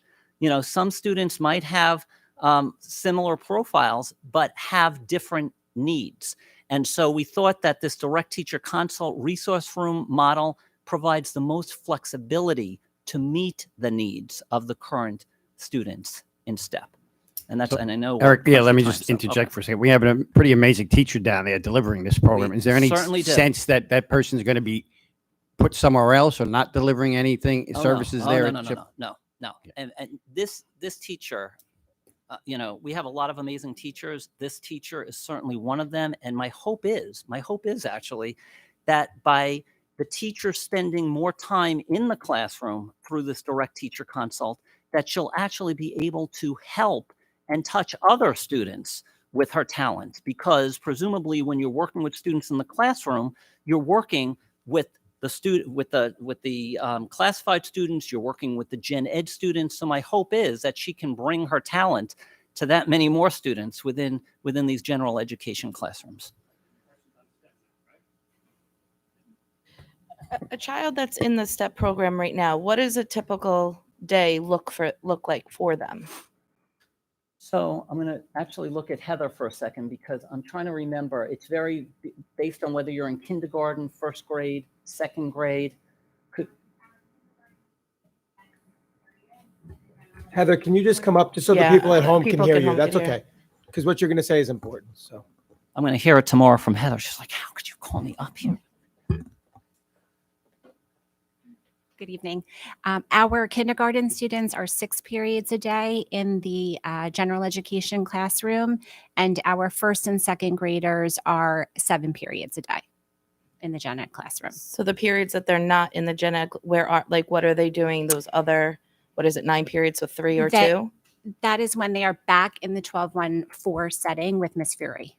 So now you're just replacing that time with, that would be a resource room period. Instead of having that section 12-1-4, you're just technically rewriting it where those 2 periods or 3 periods would be a resource room or service. Correct. Or it would be a resource room or direct teacher consult or a combination of the two. Okay. Can I also just add, Ms. Pickowitz, that the way that we're breaking it down right now is by grade. So you said, oh, here you are. That's okay. I thought you were here. It's 2 periods for kindergarten that they're pulled out right now? Three periods. Okay. Not, again, in the spirit of looking at an individual student's needs, not every kindergarten student might necessarily need 3 periods of pullout from the general education setting. And so that's where this model gives us more flexibility to be able to speak to the individual needs of every student. Where and when they do need that pullout, that level of pullout, it's available. But where and when they don't, and they can spend more time in the general education setting with, say, the support of a teacher assistant, that's available to them as well now. It's based more on individual student need rather than schedule per se.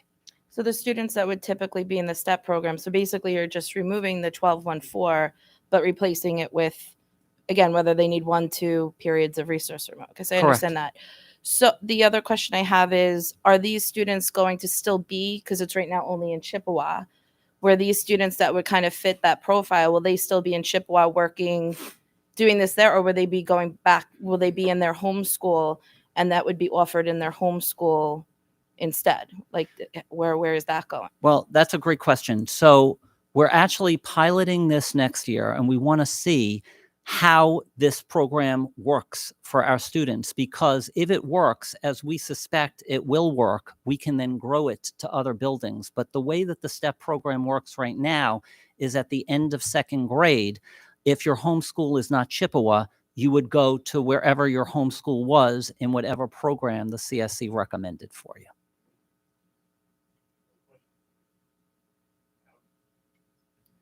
Ms. Naya, thank you so much for coming tonight. I think you bring like this calming factor. Thank you. And I just want to piggyback on something Laura said. I don't think it's some of the changes that are the biggest problem. It's how we're disseminating this information. Would a town hall have been better? Would a committee on special education and having the parents in would have been better? In this community, when a brush fire starts, it takes out blocks and nobody knows what's going on. And then everyone's mind ventures off and people get scared because we're not the ones telling them the information. And it gets to a point where and I think your intentions are good, and I think your heart is in the right place. And I think these changes may be necessary and may be the best for what the kids need, but we have to be, as we move forward, we have to be better. And the other concern that I have is, were parents and the educators, the boots on the ground, how much were they brought into this conversation?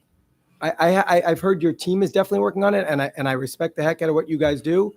I just don't want this to be a behind closed doors vacuum of 4 people trying to change everything when we're not garnering the input of the people that are on the front lines every day, the people that are charged with communicating with the parents every day.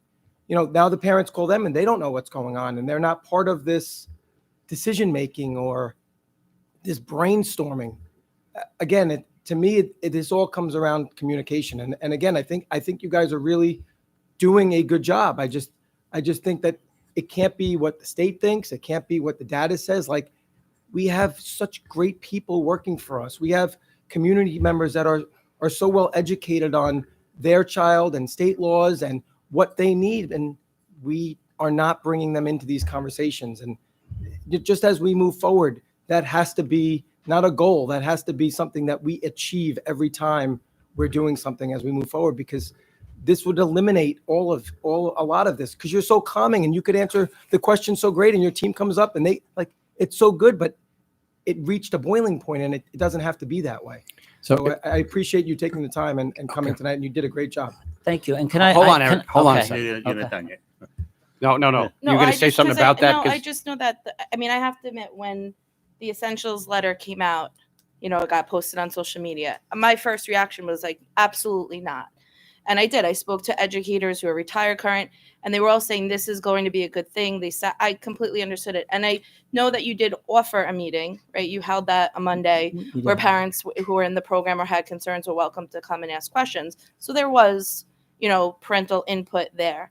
But I also understand, we as parents and even us as board members and educators, the second we hear, I use the word acts. It seems like we're getting the acts, but really it looks like we're revamping and trying to make sure we're giving these, we want to put them in the least restrictive possible. We would need to make sure we're giving them their proper services while they're there. And with those services there, if they're not working, then obviously then we have to come back to committee and discuss it. But I think that, again, when it gets out, it's kind of a fire that just needs to be extinguished. And we all kind of get that feeling like we don't want these programs to go. But ultimately, it sounds like we're not really getting rid of them. We're just enhancing them and putting it in the proper format. There really is not a 12-1-4. Those kids are not in that program all day.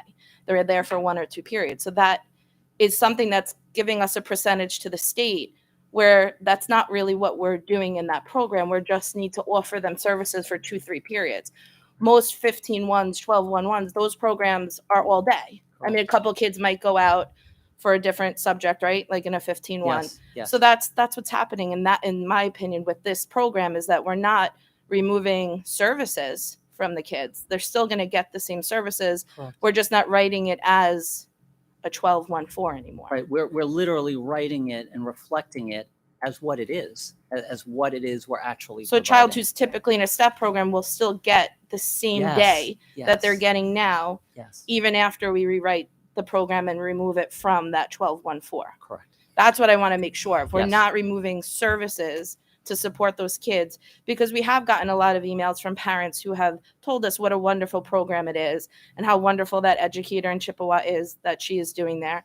I don't want to lose that.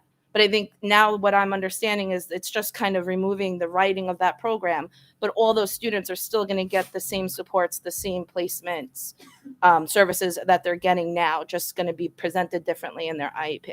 Correct. And it's going to be more prescriptive. So again, it's not going to speak to your point earlier, it's not going to be based on schedule. It's going to be based on student need. And so, I want to just assure everyone that we're not looking to, by any means, take away anything that a student needs.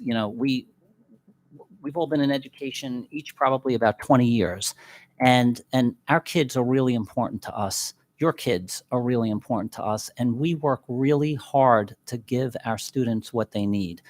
There's just a lot of other things that we have coming down on us that we have to consider, but in no way, I want to assure everyone, would we ever compromise anything that a student needs just because the state says so, Right. or just That's because my this concern looks with better? that, is that to confirm that it's still the same day. Yes, It's just yes, different. I want to make sure, because if I hear that acts are taking away services, we by law have to offer, free, we have to offer the education, we have to give them their least 100%. restricted, but we have to support them while they're there. Yes. So that's what I want to make sure we're not losing that piece. We're just losing that name of that 12-1-4.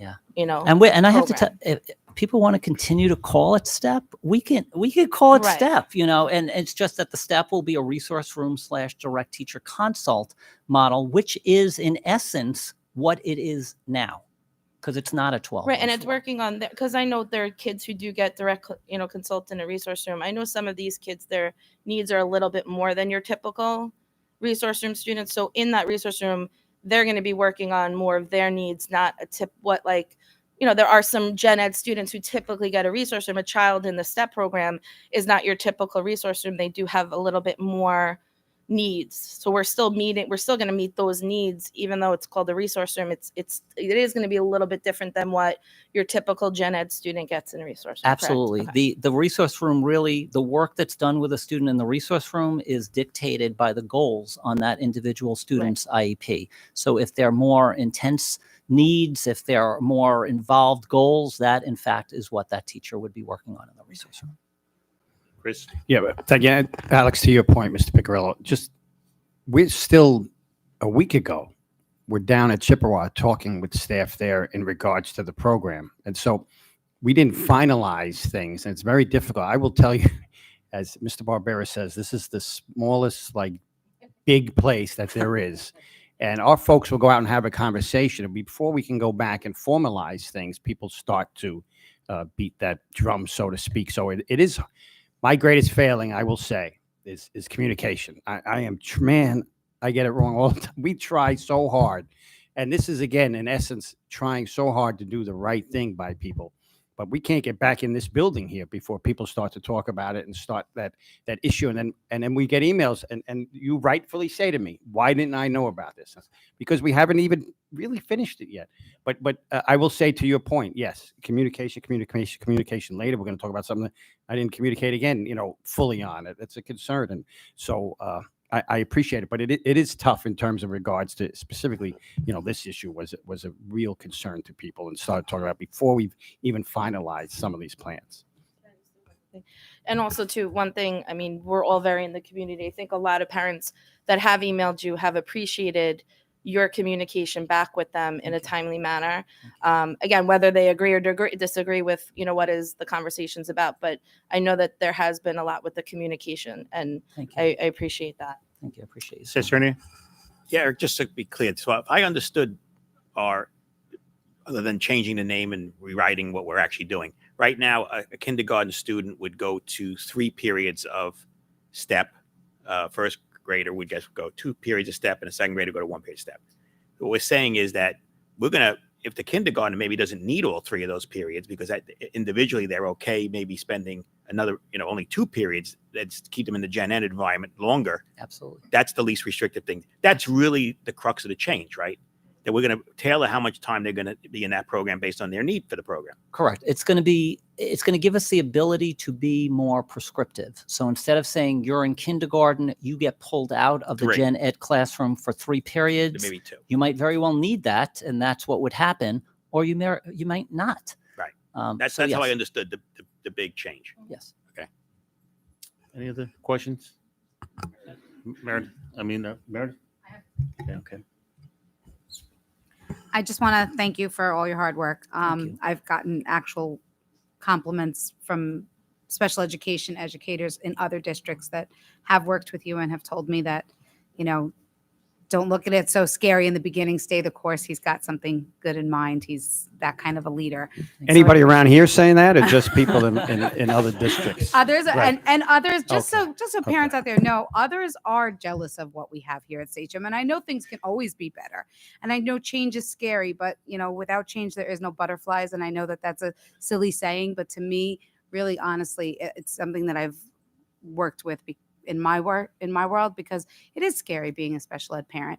And we strive on structure, and then when you throw something at us that's changing, it can be one of the scariest moments. So I think that now that you've explained it, even I wasn't really grasping it until you explained it this way, we're doing better for our children. So we're not taking anything away.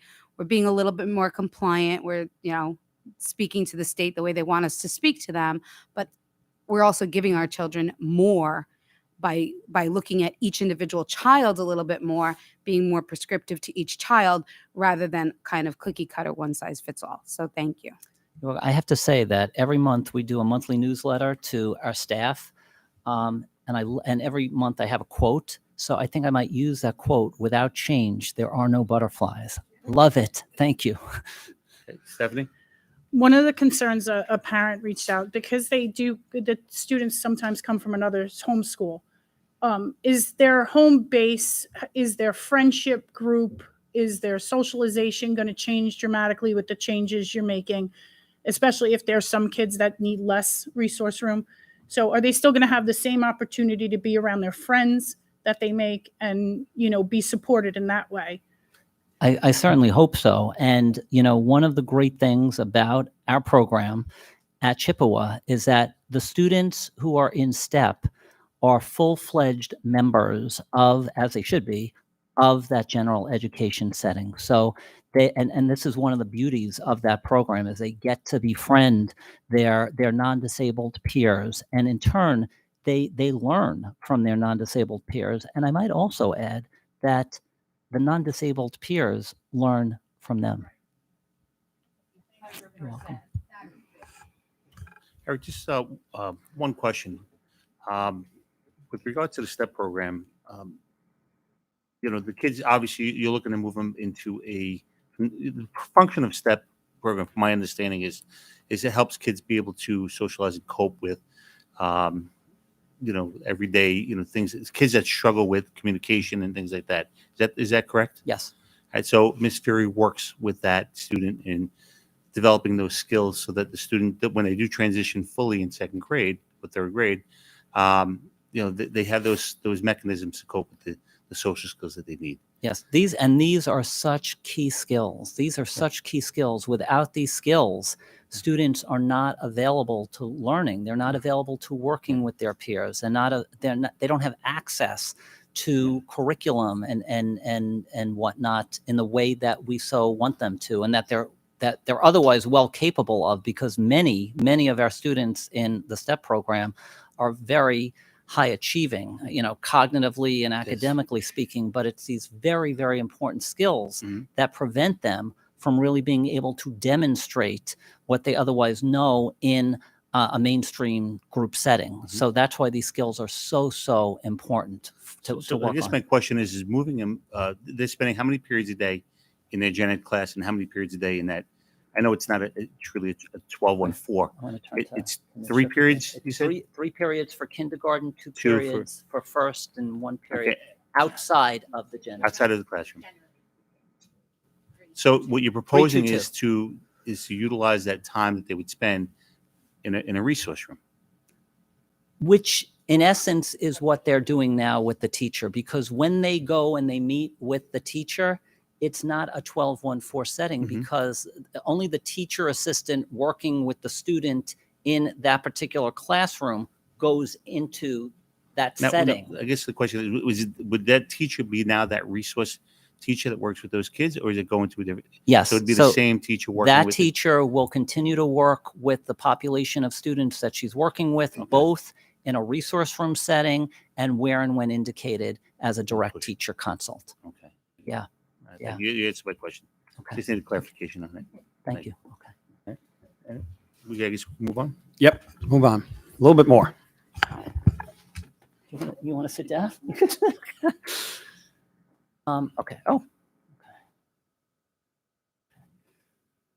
We're almost there. We're almost there. Yeah, there's not a lot here. There's So, and again, this is to Alex's point, a lot of concern about it, but there really isn't a lot here. So just real quick, go ahead, Eric. So, I mean, basically, we're very excited that we're going to be housing the program at Samoset, the extended school year program at Samoset this year. One of the things that is really important to our older students, who really focus on more of the daily life skills and on the vocational skills, is to have access to the horticulture center and gardens at North. And the PAYS lab, which, does a lot in terms of pre-vocational training for our students. So kids will be able to walk from Samoset up to North. Yeah. So, and then the other thing is we have the playground, a gate lot, which our elementary students will literally be able to go through a gate and have access to that. So really the location is key here. Make sure that gate's open so you have to climb the gate, right, Patty? And I just wanted to leave off by speaking about some of the other things that we've actually started to put in play already this year. We have, and we're very, very proud of this, the High School Algebra 2 ICT class for students who want to strive for the Advanced Regents Diploma and to have the math skills, aptitude, and interest to pursue that through taking Algebra 2. We have that class in place at both of our high schools this year. We are also continuing to incorporate assistive technology programs into the work that we do with students. This district is amazing in terms of the plethora of programs that we have, instructional supports that we have for students to use different programs based on what their needs are. We're able to sync NWEA assessments with different instructional resources such as No Red Ink and Newsela, so that we're able to print out materials and do work with students in a differentiated way based on their reading level and based on what their actual academic needs are. As we mentioned earlier, we have a designated school counselor now for each of the 2 high schools. Thank you, Mrs. Trombetta. We have team visits now that are taking place at our preschools prior to our transition CPSC to CSE meetings. It gives our teams here in district the opportunity to observe our preschoolers and have a much clearer understanding of the types of programs and services that we need to be mindful of recommending when parents actually go to the CSE for their incoming K students to transition. Eric, I can't emphasize that enough for the work we do with our pre-Ks, right? They're our kids. And when there are more of them, we've grown that program exponentially. The board has directed us to make sure that we're getting as many kids in as many classes as possible. And the fact that we're now going out and speaking with those groups in the community as well, so we can be prepared for them. And I'd like to see us start to invite them to some of our professional development if we can as well, some of those things that might help them as their kids transition into our buildings, into kindergarten, into first grade. We actually, and to speak to that point, Dr. Pelletieri, we had at our SEPTA meeting just, I guess, a couple of weeks ago, right? Heather facilitated a meeting for all of the parents of students who are coming into our kindergarten special education programs and really laid out the groundwork of what to expect, what's entailed. So we do have those conversations, and it was really well attended, was it not? It was, yeah. And then the last thing I wanted to make mention of is we added a third district-wide behaviorist to support our building teams, help students with challenging behaviors. One of the things that we've charged the behaviorists with doing is putting together workshops, PD workshops, in areas such as executive functioning and working with students who demonstrate challenging behaviors. And they, have very gracefully, stepped up and said that they're going to be putting these workshops together. And then the plan is to invite psychologists and social workers at different buildings, at different grade levels, to be part of these workshops to help enhance their practices with our students in the buildings.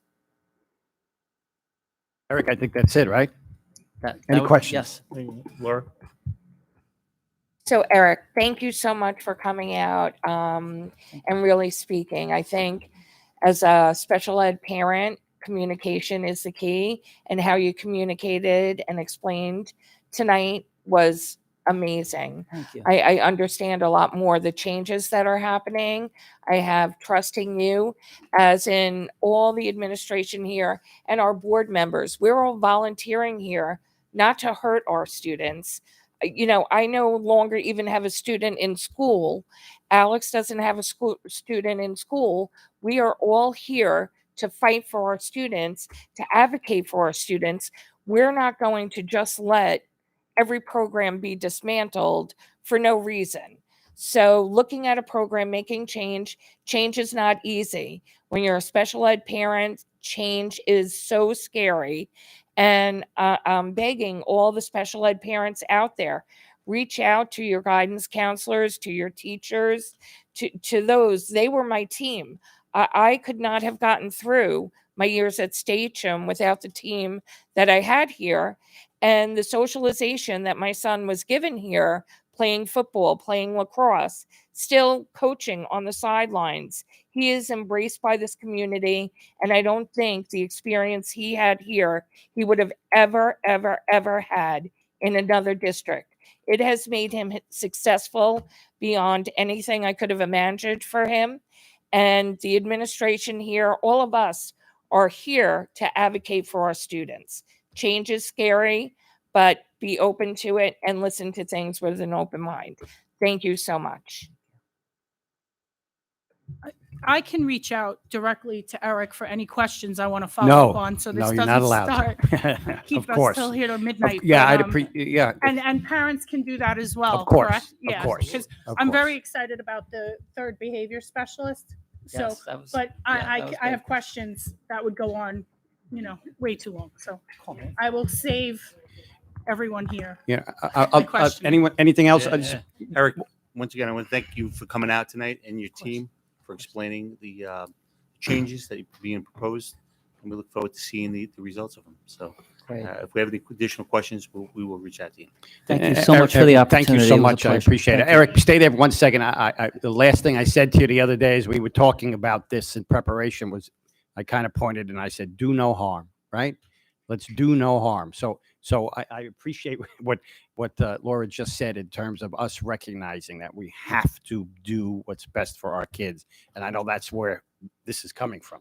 And we will look at it again. And I assure this board and community that if we see things that we say, wait a second, wow, that one, we may not have gotten that one right. We need to work quickly and rectify those things. But I am confident in the work that your team is doing. And Jocelyn, Beth, do you want to come up at all? No, probably not. Yeah, I'm just kidding. But thank you so much again for taking the time to do this. You're That very may be a welcome. record, a little 2-hour presentation right there. I don't know. Erin, everyone that was ever 2 hours? Yeah. A little bit shorter. Okay. Eric, thank you so much. Terry said 20 minutes. Thank you so much. I don't know what happened to that. Thank you all so very much. Wow.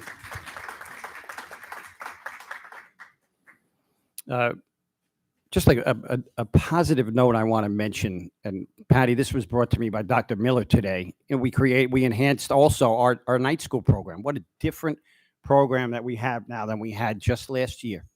And today, you guys told me about a kid. It's ridiculous. I'm ridiculous. But you told me about a kid who was school avoidant for the past 2 years. And Dr. Miller and that team there had this kid coming to school, coming to night school, and this was the plan.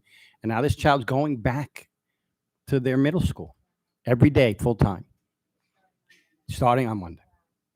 So I credit to you, credit to the team, credit to Dr. Miller, those folks at night. It's not just night school. Let's throw them in night school, No, we used to have 16 kids in there. How many we have now? At this point in the night school, traditionally, we have double that. And then in the alternative learning program that we're using as well, we just added 6 more this week alone.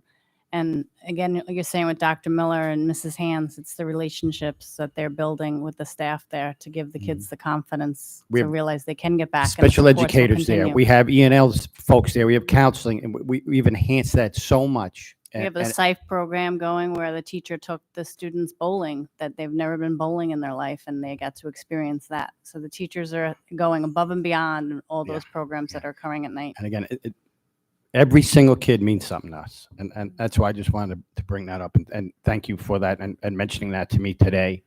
And I think perhaps that concludes Can I have my. just one question? Please. I know that you've been updating us. I haven't had a chance to read all of your emails, but one of the things that we've been getting inundated with is about the changes in the buses. And we're super reliant on these companies that we're paying millions of dollars to. But again, this can't all fall on your shoulders, Chris, because we pay people to run transportation and we pay these companies, but it's again how this is going to go out. Yep. And maybe just some type of reassurance of there's a change and here's why. And, we will reach out to you and make sure everybody knows before this change is official. This is communication. This is what I alluded to before, completely forgot, and then you just brought it up again. So thank you. Yes, since the beginning of the year, we have routes that are still too long. We have routes that go off in direct. I don't know where they're going. I do know, but I don't know why they're going in that. Why there's these stops and not those stops? Why is this block? Oh my gosh, I got behind a bus on, what road was I on? I came in, I told you the next day. Right over here, Hawkins. No, before Hawkins. It's a short, no, one before Gateline. Keep clear. Who said it? Yeah. Oh my gosh. I was behind that bus for like 10 minutes, just going from one end of the block to the other. I'm serious.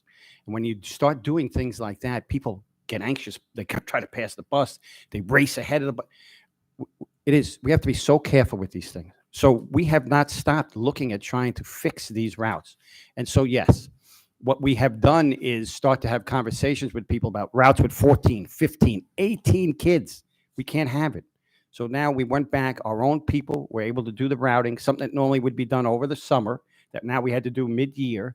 And so it took far longer than it should have. And that's not what we wanted and not ideal, but we have it right. We did it right.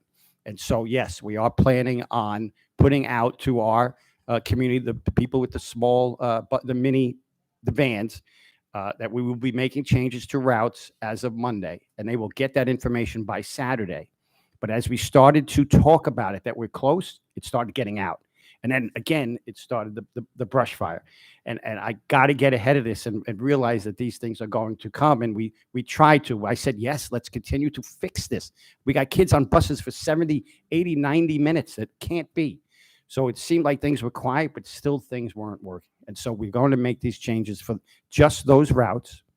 And that information will go to parents by Saturday. It can't go home with a 5-year-old, right? We have to make those conversations and those calls and those connections.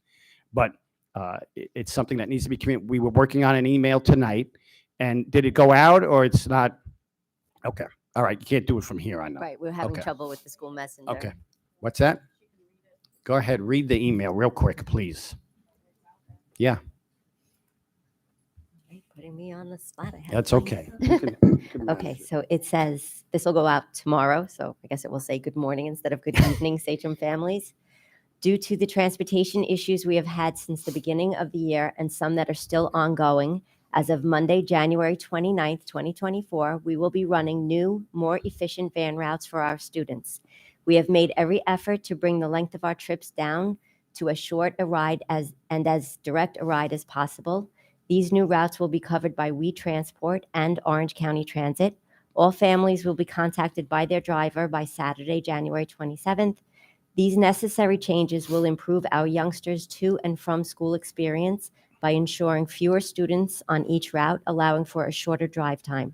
We apologize for making these adjustments at this time. Our hope is this will be the final disruption to your child's daily transportation routine.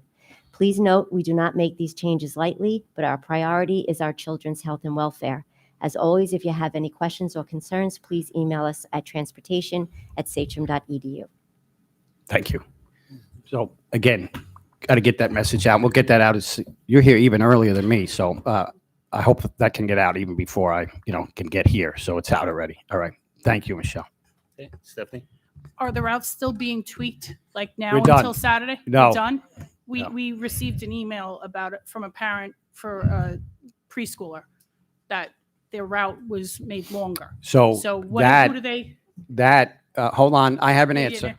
Okay. Everyone always looks at everyone else for an answer except me, which is, isn't that interesting? Yeah, I shot that is not our route or our bus, but we're still going to try and communicate a concern. It's a really long ride for that child, right? But that's not our route or our bus.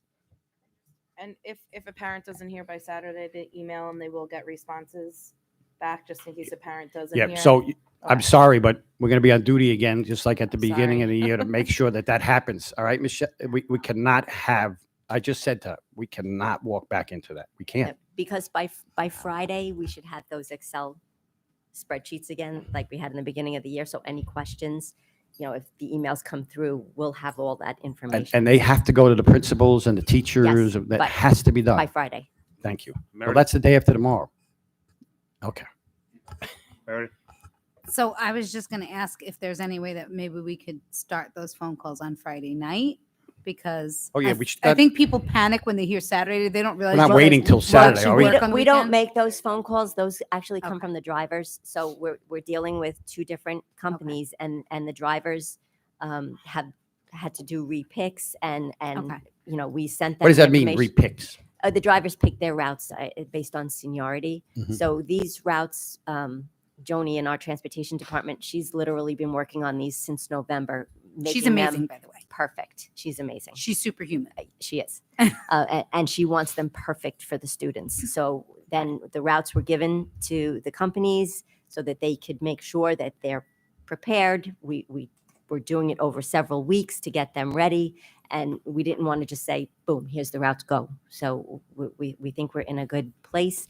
We'll have the spreadsheets, detailing every route by Friday. It will go to all the principals, and then Is this affecting every single minibus child? pretty much. Okay, so basically, if they don't hear communication by Saturday, they should send that email because the email will be responded to on a weekend and they shouldn't Yes. panic.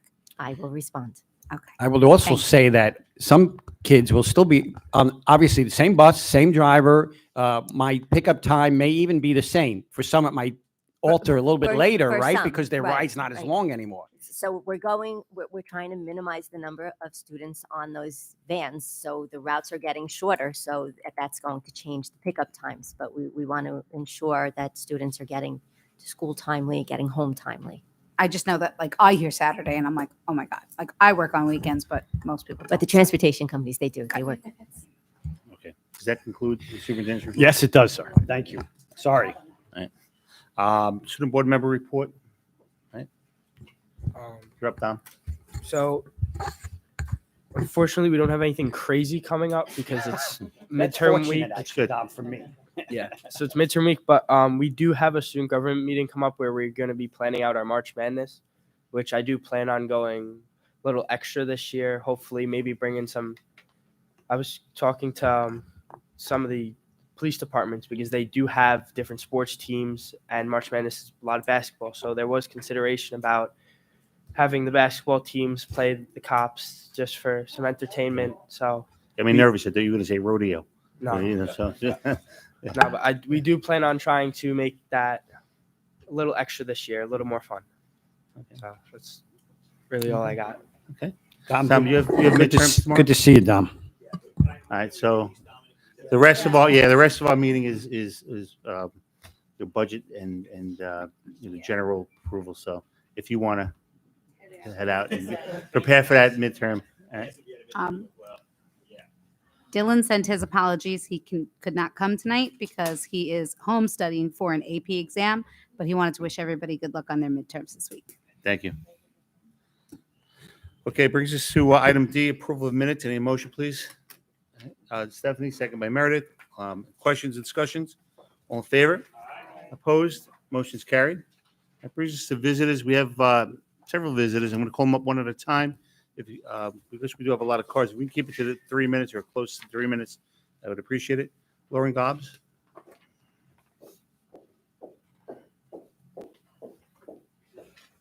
Thanks, Rob. Good evening, ladies and gentlemen. My name is Lauren Govitz, and I am the proud mother of 2 7th graders right here at Samoset, one of whom, my son Raymond, is autistic. The whole reason we sought out an autism diagnosis for Raymond was because in 2015, his preschool IEP coordinator at Alternatives for Children told me, Lauren, you are so lucky that you live in the Sachem's campus. They have this incredible program called STEM. And as she described it to me, I said, this sounds like it's made specifically for Raymond. And as any parent of a high-functioning autistic child will tell you, there is not a lot of things in this world that feel like they are specifically made for kids. So I really cannot possibly overstate the positive impact that the STEP program has had on my son Raymond. This program met him where he was at, a kid with some extraordinary strengths, but also some very significant challenges. And I wrote a very eloquent statement here, and I timed it to exactly 3 minutes, and I practiced it all day because I was under the impression that you all were looking to eliminate the STEP program. So I guess that comes back to the communication piece, because I heard it on pretty good authority too. So Can I ask you, maybe I shouldn't do that. All right, never mind. Email for email. So I guess rather than read the rest of my very eloquent statement, I just wanted to clarify a few things from my experience and just kind of have them on the record. So my son did all 3 years of STEP. My understanding is that not all kids do. That the intention is actually that it's primarily a kindergarten program. Some kids continue it to first and second, which my son did, but my understanding is that not all do. And that in kindergarten, it is half the day rather than a third of the day or whatever. This is my understanding of what his experience was. was half the day in the self-contained classroom with other children. I was told that he needed a diagnosis of autism, high functioning autism diagnosis, in order to be in that classroom. And that then the other half of the day in the general ed classroom with the support of an aide, so that he could integrate the skills that he was learning, the pre-teaching, reteaching of, you know, all of the different both academic skills and the social emotional skills. And I think that was what was so incredibly valuable. Now, I appreciate the resource room and direct teacher consult. That is a model that Raymond actually we played around with in 3rd grade. He's had just about every educational setting under the sun, from 611 to Gen Ed, like, I mean, literally the whole gamut, and that's why Sage is so incredible, because you offer all of that, and that you didn't have to leave the district to have all of those options, and that he just continues to grow. He's an ICT now, and he's thriving, but I really don't believe he would have been able to thrive to the extent that he is now if he didn't have the benefit of the STEP program in that iteration at that time. And I'm all for it, like, you know, change and re-examine and see what's working. And I also understand that 1214 is a really misleading thing on paper to represent that program. And I sat in CSE meetings where there was confusion about that. So like, I get that, and I appreciate that, like, maybe we need to readjust how that looks on paper. But I also know that when he had a direct teacher consult model, that was quite different and not as successful for him as the STEP program, where he was in class with other high functioning autistic kids, and then getting to generalize those skills in the general education classroom. So I guess, you know, again, rather than my statement, I just want to really emphasize the value of that, and really want to make sure that as this program is evolving and changing and looking better on paper to New York State and all of that stuff, that I understand that we're really keeping the integrity of that, because that is what made that program so valuable. And I really just cannot overstate just what a blessing it was. I sit in support group meetings for parents of autistic kids all over Long Island, and I talk about this program, and they tell me, Lauren, if I knew about that program when my kid was in preschool, I would have moved. I would have packed up my life and moved to Station School District so that my kid could be in that program. It is such a blessing and so needed. 1 in 36 kids these days is autistic, according to the CDC. 1 in 36. So, you know, let's just really make sure we're taking care of them. This program is incredible. It's a role model for other districts, and we need more of it. So, thank you for your Thank you so much for coming out.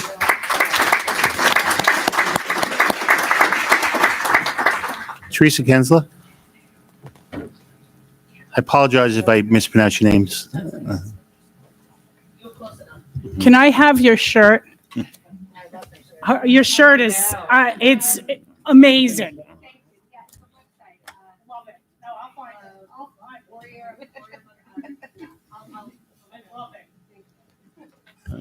Ms. Gensler. I too am here, call it with resources or the brush fire effect.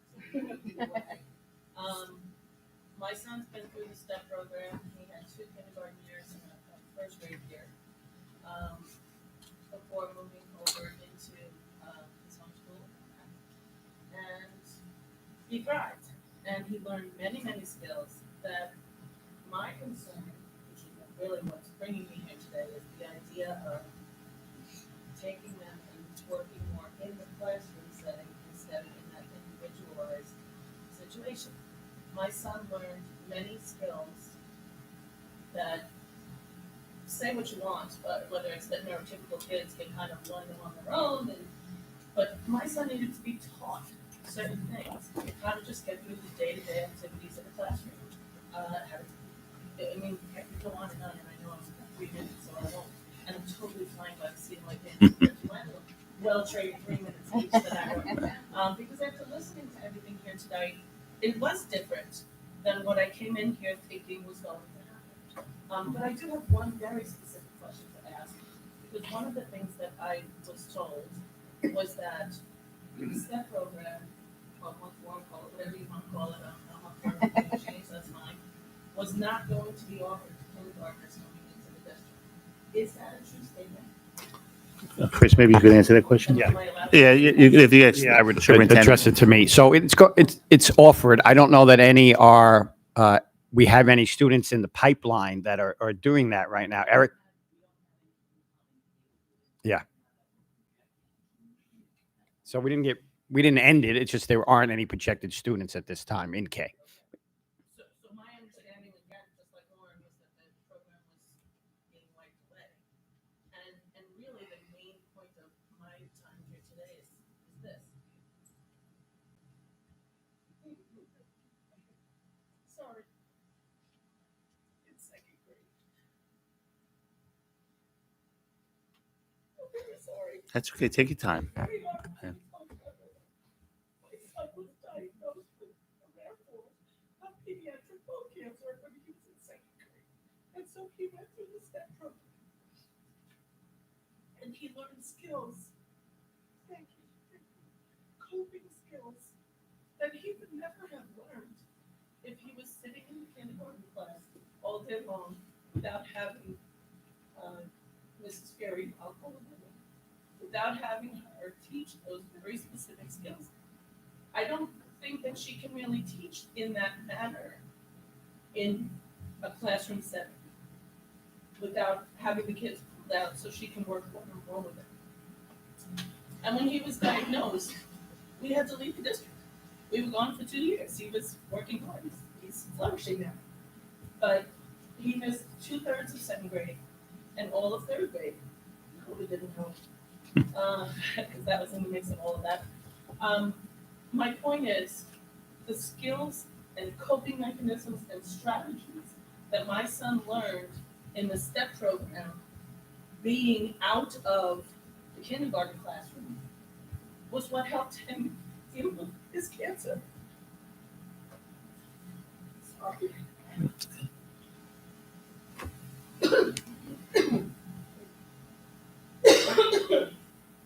I haven't been able to say the word cancer in 4 years. So forgive me. Even upon his return back to school, right?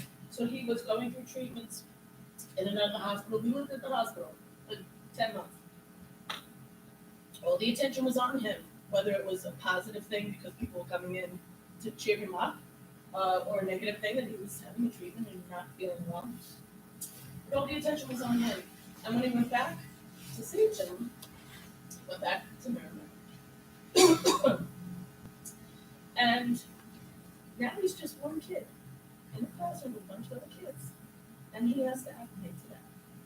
And he's got ADHD and he's autistic. And he can't acclimate that well in that setting. He had to relearn school behaviors. Academically, we were fine. I kept him going. We had, Sachem had set him up with teachers that when he was able to have teachers, they came to the house. But the behaviors, the school behaviors, how to get through a day, they had to all be relearned for him. And it was actually easy to teach him. You know why? To all of the tools that Mrs. Ferry had provided and all of the things that she taught. And while he was in those kindergarten, first and second grade years, by the way, the communication was so great. You might want to take some tips. Yeah, right. The communication was so great with her that not only did my son learn how to deal properly with what his shortcomings might be or how to navigate the school day, but I learned. And I was able to take it home with me and let it carry over at home. And all of those things, I just am concerned that if more of her time were to be spent in a group setting where the curriculum is still moving forward, that these kids might fall short of learning those just basic day-to-day, how do I get through a day skills that Mrs. Fury was teaching. I'll end with the fact that my son is thriving. That's awesome.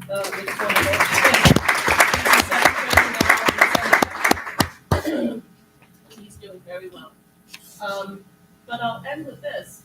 At the start of this meeting, you were talking about how coaching was such a wonderful thing, a vital thing. I think that Deb Fury is, we don't need to sit here to her because you already did that. But she's magnificent. But she is not just a teacher. She's a coach. she trains these kids to learn how to navigate a day that I just don't think in an ICT or whatever other programs you're talking about, I don't think that they'll get that specialized ability to learn those sort of skills. I'm all for change. I have no problem, call it whatever you want. Change is a good thing, and it is scary as all get out.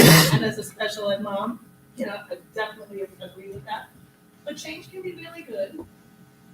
But that's my concern, that by having more time into the classroom setting versus that individualized time that she can work with the kids to create their specific goals. When they're struggling, where they can specifically go to learn. And not just, here's an idea. Here's an idea, we'll try it for a week. If it doesn't work, we'll tweak it. If it doesn't work, well, let's scrap it and try something new. I mean, this is the sort of person you've got running this program. And I'm concerned with how you see that being able to happen if she's in the classroom more than having those kids out when she's working. That's my concern. Thank you so much for sharing your story, Ms. Kinsley. And certainly, that's all right. That's all right.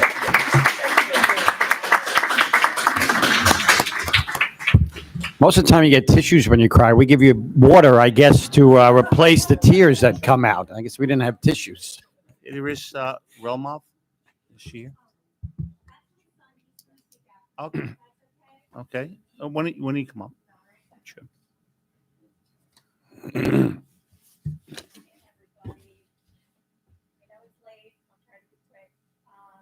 I also am not going to use my very own words. My name is Alyssa Morris. My son, Mr. Springwell, is a graduate of the STEP program. He's now a 10th grader at North.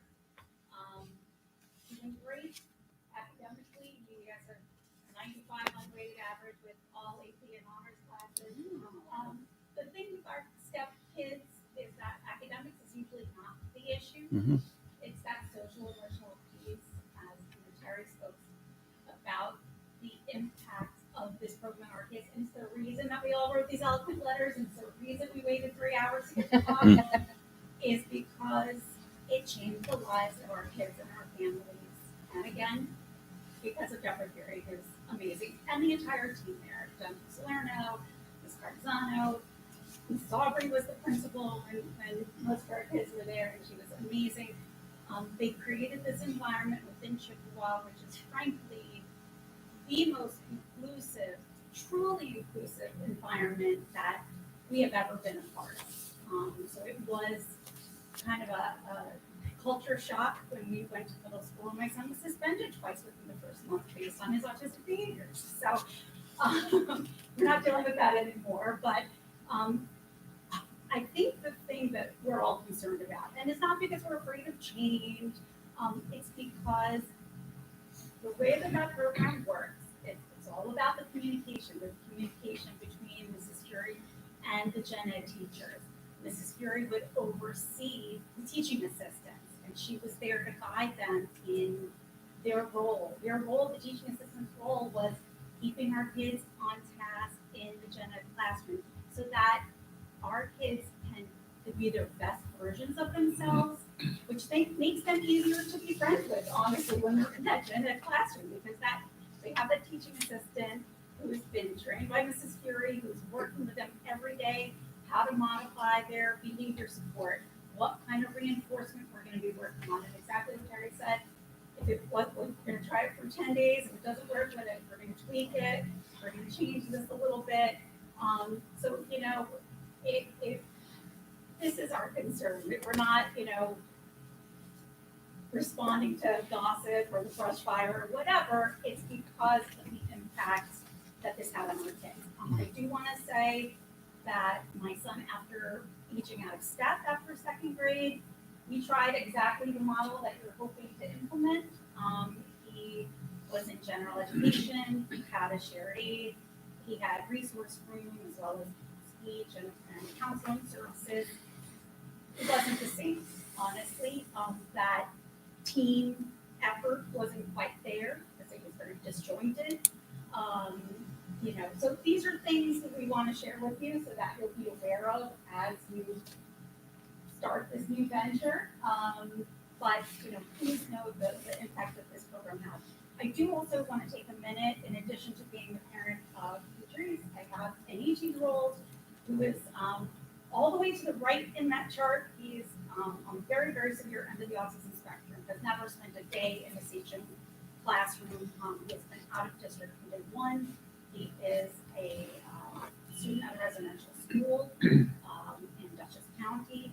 So I kind of have both ends of the spectrum. And Sachem, honestly, you've never denied us anything. We've been so grateful. We've had every service, dozens of hours of APA a week from the time we were little. Amazing. Just one thing that was said that kind of rubbed me the wrong way earlier. I'm sorry, Sarah, but when you said it's not a 12-1 world. For a lot of kids, it is going to be, they're going to need that level of support for the rest of their lives. The kids in the 12, the kids in the 8s, the kids in residential schools. So I just don't want everyone to hear, oh, this person's going to Suffolk Community College. This person's going, they're going, to get a job. That's wonderful. I'm so thrilled for those kids that have that opportunity. Patrice is on the college track, hopefully. That'll be him in a couple of years. But I don't want people hearing this and living in special needs la-la land thinking that every person is capable of holding down a job or going to college. So since I had a podium, I wanted to use it. If I got off topic, so I really encourage you to meet every kid where they're at, and I hope that is the future of special education at Sachem, because every individual's child, every individual's needs are different. So, thank you very much. Thank you, Ms. Morris. I appreciate it. Thank you. You just want to come up. Just wanted to say a couple of words just about the impact of this program. But do you want to talk or not? Okay. All right, then why not? Very good. Hi, I'm Patrice Ramov. I'm the 10th grader at Station North right now. I just want to say a few words. I feel as if I've been in any other setting other than the SET program, I just would not be worried in today. ICT classes, resource group model, etc., would not work for me. I mean, I would be overwhelmed by then. The meltdowns would happen. I would not be prepared for where I am now, and I don't think I'd be succeeding academically, even academically now. I think I would probably fail in many classes, to be honest. I think that the STEP program is unfortunately the only way that a human being able to succeed. I would not be getting through it at all if STEP hadn't existed. You just did a great job.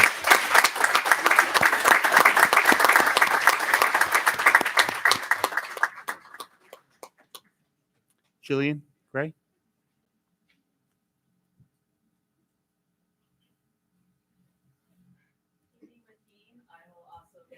Written, not time to speak. Off the cuff here. Thank you, board. I am the mother of a 5-year-old neurodivergent, nonverbal 5-year-old girl named Eve. She is in the 812 at Winona. That's the right designation. I'm here too because of brush fire. I had heard that there's a possibility of the continuing summer education program being cut. I did do my research. I listened to the past board discussions, and I'd like to echo what Dr. Pelletieri said, that, yeah, these programs are great fun, but more importantly, they are critical to the well-being, health, and survival of our kids. So I'm happy to see that that is not being done. In addition to that, though, on the communication part and about brush fires, I left my phone there. The mother behind me, Sally cannot stay. She still has 5 billion questions, and all very good about faith in other areas.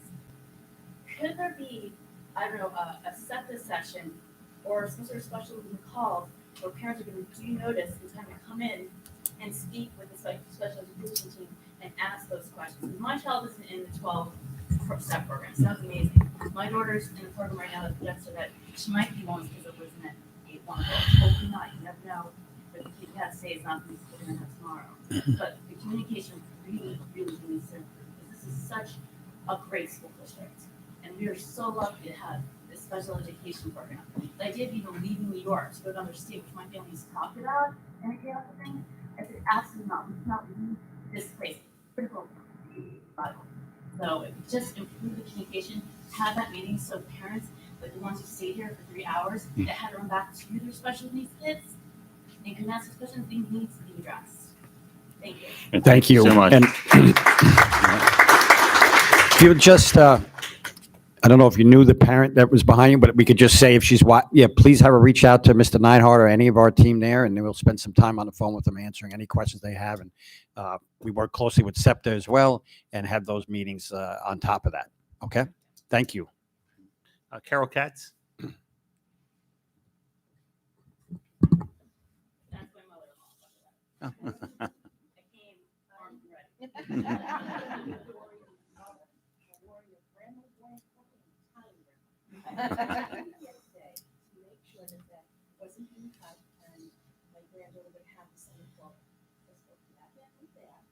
Sure that this would be some appointments that would be canceled. So I'm good. Because by tomorrow morning, we'll know what we're about. That's a little scary, I'm going to say.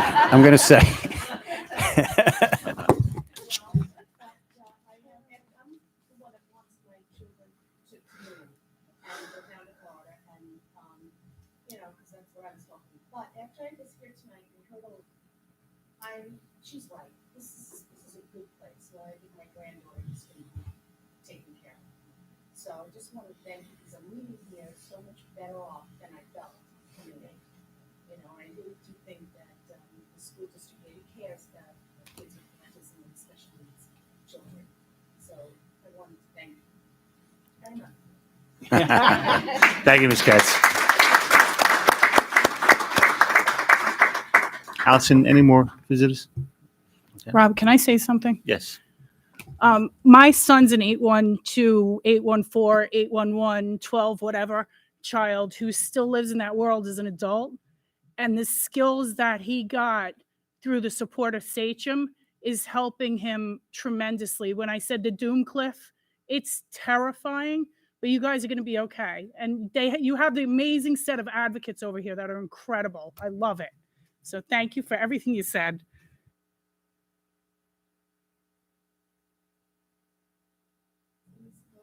I've been for 5 years, 2 months, and 28 days trying to get my granddaughter to say hi to me. Oh, today was the first day she said hi. Wow. And Awesome. I got that on it, so thank you. Thank you, Ms. Katz. I almost made it. Mhm. I'm fighting it. You guys. Okay. That brings us to item 3. We have business items. We have a consent agenda A through C. Any motion, please? Mike Isernia, second Vinnie Reynolds. Questions or discussions? All in favor? Opposed? Motion's carried. Item 4 is personnel consent agenda A through L. I need a motion, please. Vinnie Reynolds, second by Sabrina. Any questions or discussions? All in favor? Opposed? Motion's carried. Okay, Ms. Capolita. Hi, Mr. Scavo. So 3 rows back, right behind, tucked behind Mr. Larson, we will see that we have John McGuire, and he is joined by his wife. They have been here enjoying and learning, I'm sure, through the whole process patiently. And I just want to share with you that the Sachem family is very happy to have you on board as a tenured employee. I hope that your travels have continued. I know that I personally, having been in your classroom, saw you in action, demonstrating to the students some of the things that you learned about culture and society in your travels, photos and museums that were like, wow, you saw that. So those kind of real life examples are critical for our kids in the classroom, and keep up the great work. And we're so happy for you. Congratulations. Mr. McGuire, being as you stuck it out for 2 hours and 38 minutes, we're going to take a picture with you because it's certainly a trooper. And congratulations on your tenure.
Item 5, personnel agenda, consent agenda A through D for support staff. Any motion, please?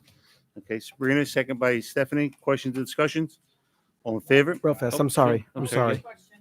I just wanted to point out on letter B, there was two community members who were both, one was definitely a Sachem graduate, both community members. They were pillars in the community. Absolutely. They both died suddenly, and they will be sorely missed by everyone. They were both amazing men that I got to know. I went to school with both their daughters, so I've known them for a pretty long time. And James went to school with my parents, and I feel for their families and their contributions to both the community and the school district will not be forgotten anytime soon. Absolutely. If we Thank could you, just mention both their names, Big Jim Mignone and Mr. Thomas Ganley.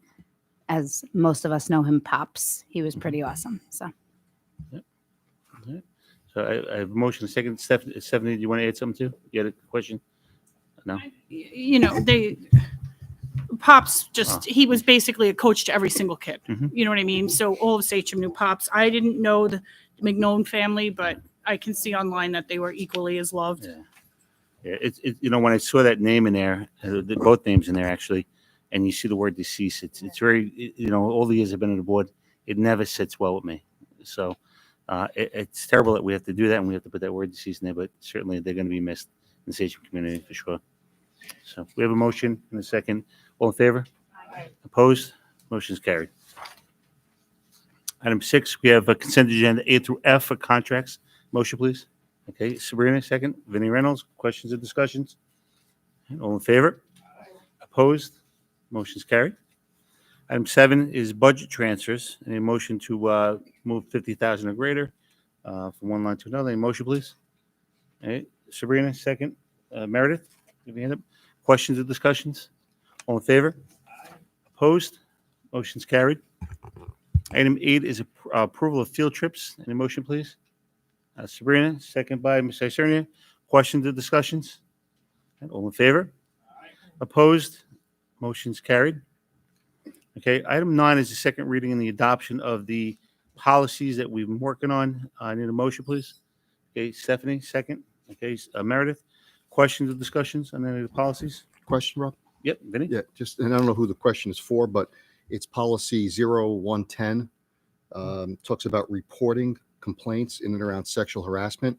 And it says that, I guess, the reporting context of the Title IX coordinator and or compliance officer.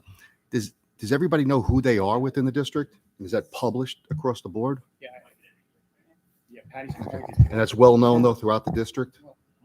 we publicly do. Okay, not perfect. record. I mean, certainly, yeah, any question or concern, we would be obligated, essentially, reporters, if anyone were to send something to me, for example, when I wouldn't be like, oh, it's supposed to be Patty. My They only didn't question have- was just everybody around the district know where, Yeah. where to go for that, right? Yeah. Because it's a serious issue. And if it's reporting, want to make sure they have the direct channel where to go. Yeah, perfect. Okay.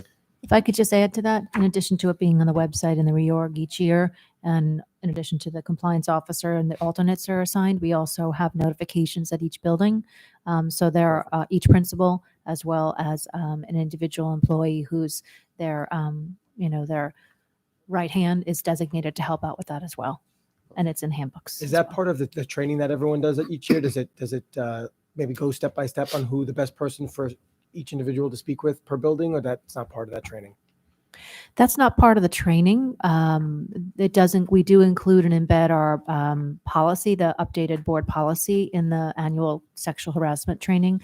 But the go-to for each building is included in each employee handbook. To Vinny's point, maybe at the end of that training, like, are we doing it online still, like through the, you watch the video? Okay. Yes. Maybe at the end of that, a page just says, here's your building, here's the building people, here's the district person, just so, to Vinny's point, People there's no confusion. It's a clear path. There's no anxiety of who to talk to, and just an idea. But I'm sure that's an easily thing to be put forward in that. Thanks. Good suggestion. Okay, any other questions? All right, so we have a motion and a second. All in favor? Aye. Opposed? Motion's carried. And Allison, you'll update those policies online? Okay. Item 10 is Committee on Special Education. We have consent agenda A and B. Any motion, please? Stephanie, second by Sabrina. Questions or discussions? All in favor? Opposed? Motion's carried. Item 11 is monthly reports. Any reports from any of the committees? Meredith? So we had the diversity committee meeting today, and we went over our Sachem culture of care, which I think is pretty amazing. It was a brainchild of Dr. P, and I think that it has really taken off and grown legs. And this year we're going to be doing Project Kindness again, the week of the January 31st, February 1st and 2nd. We're going to do PS I Love You Week for the 5th year in a row.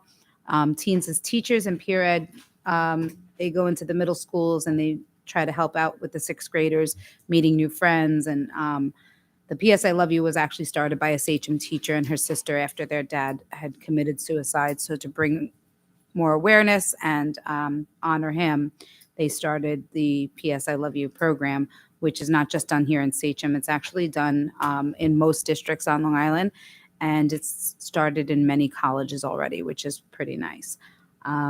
So we're going to be moving forward and working even harder.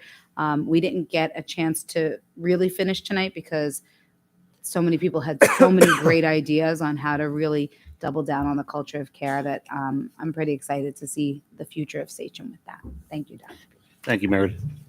Okay. Meredith, I did not, the culture of care was always here. Maybe I gave it a little name or gave it a something name, like you that, gave it a- but you gave it it's a little always ID. here. The people that are always here. Stephanie? Legislative committee, Jim Kiernan was on the radio for a radio program that's going to, I can't access my email, so I forget the date it's going to air, but I'll email everyone the date, about the bill. Bill, Yes. yeah. Security So the security bill. February 5th, we're having the next meeting to discuss the forum. Dana's pretty much a one-man show on it. So she had sent out invites, got a couple of replies back. She's going to send out invites again and then discuss the setup and everything on February 5th. It's going to be a Zoom meeting because there's really nothing to do in person for that. So that's basically it.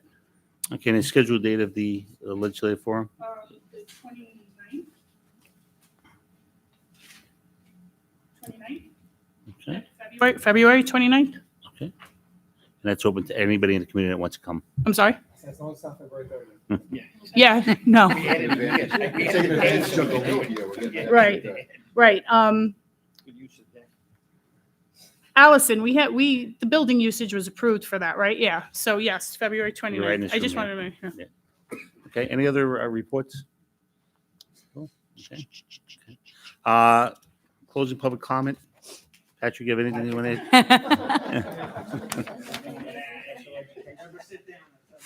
to? Old business. Dr. Keller, you have anything on here? No, Old sir. business? No old business. We do a board discussion, but no old business. Board discussion items. Potential school aid cuts. I want to hear it with Dr. Polteri. Now the discussion we want to have. A question on old business. We talked about the security summit. Are we doing that or not doing that? I think we set an expectation with the community that we should do that. And I know we talked about pros and cons. I don't know if that's the format, but a security summit was something that we talked about. And is that something we're going to get off the ground?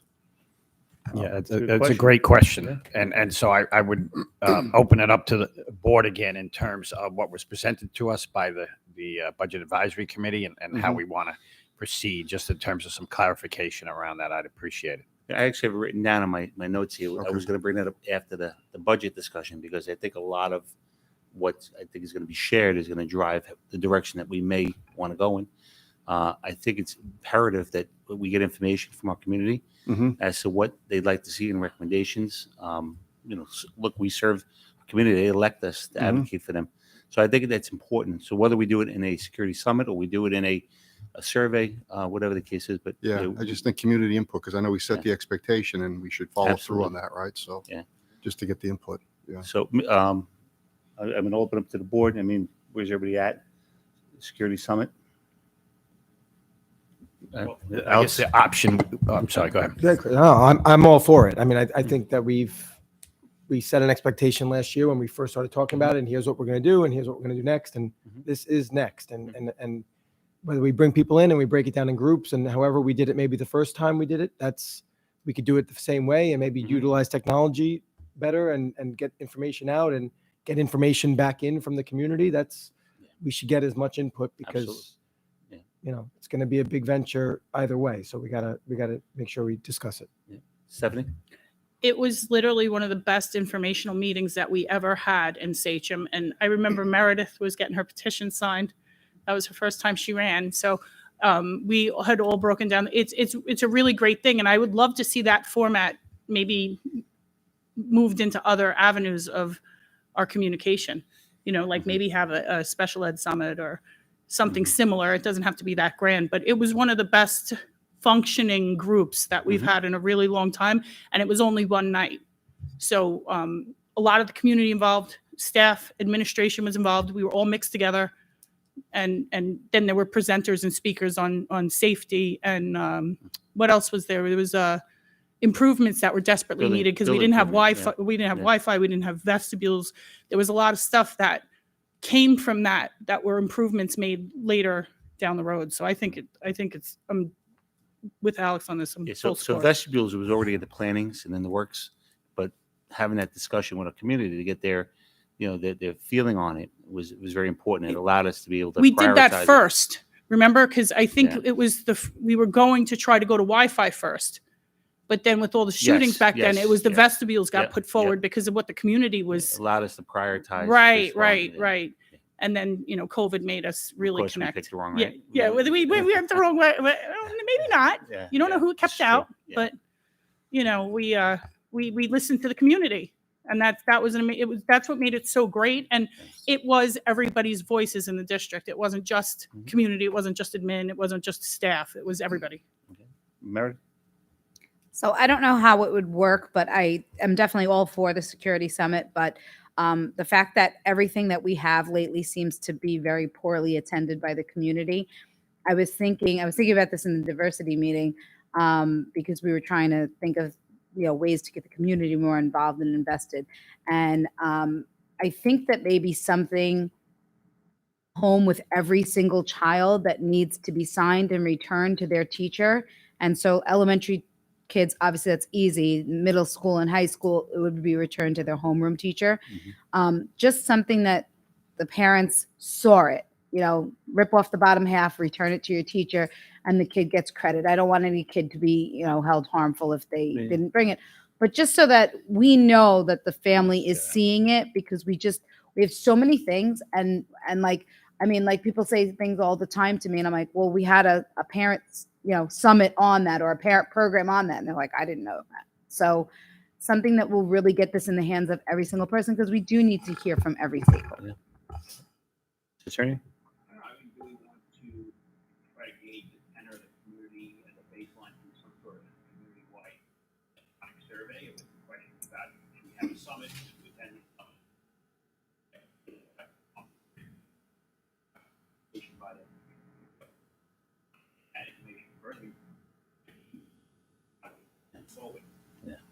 I'll be honest, the last two things we did at Seneca, one was the diversity day and the other one's the welcoming of the new families, were all well attended. They were I couldn't believe how many people actually attended those events. So I think through our internet. Typical email, Facebook, Instagram, things like that.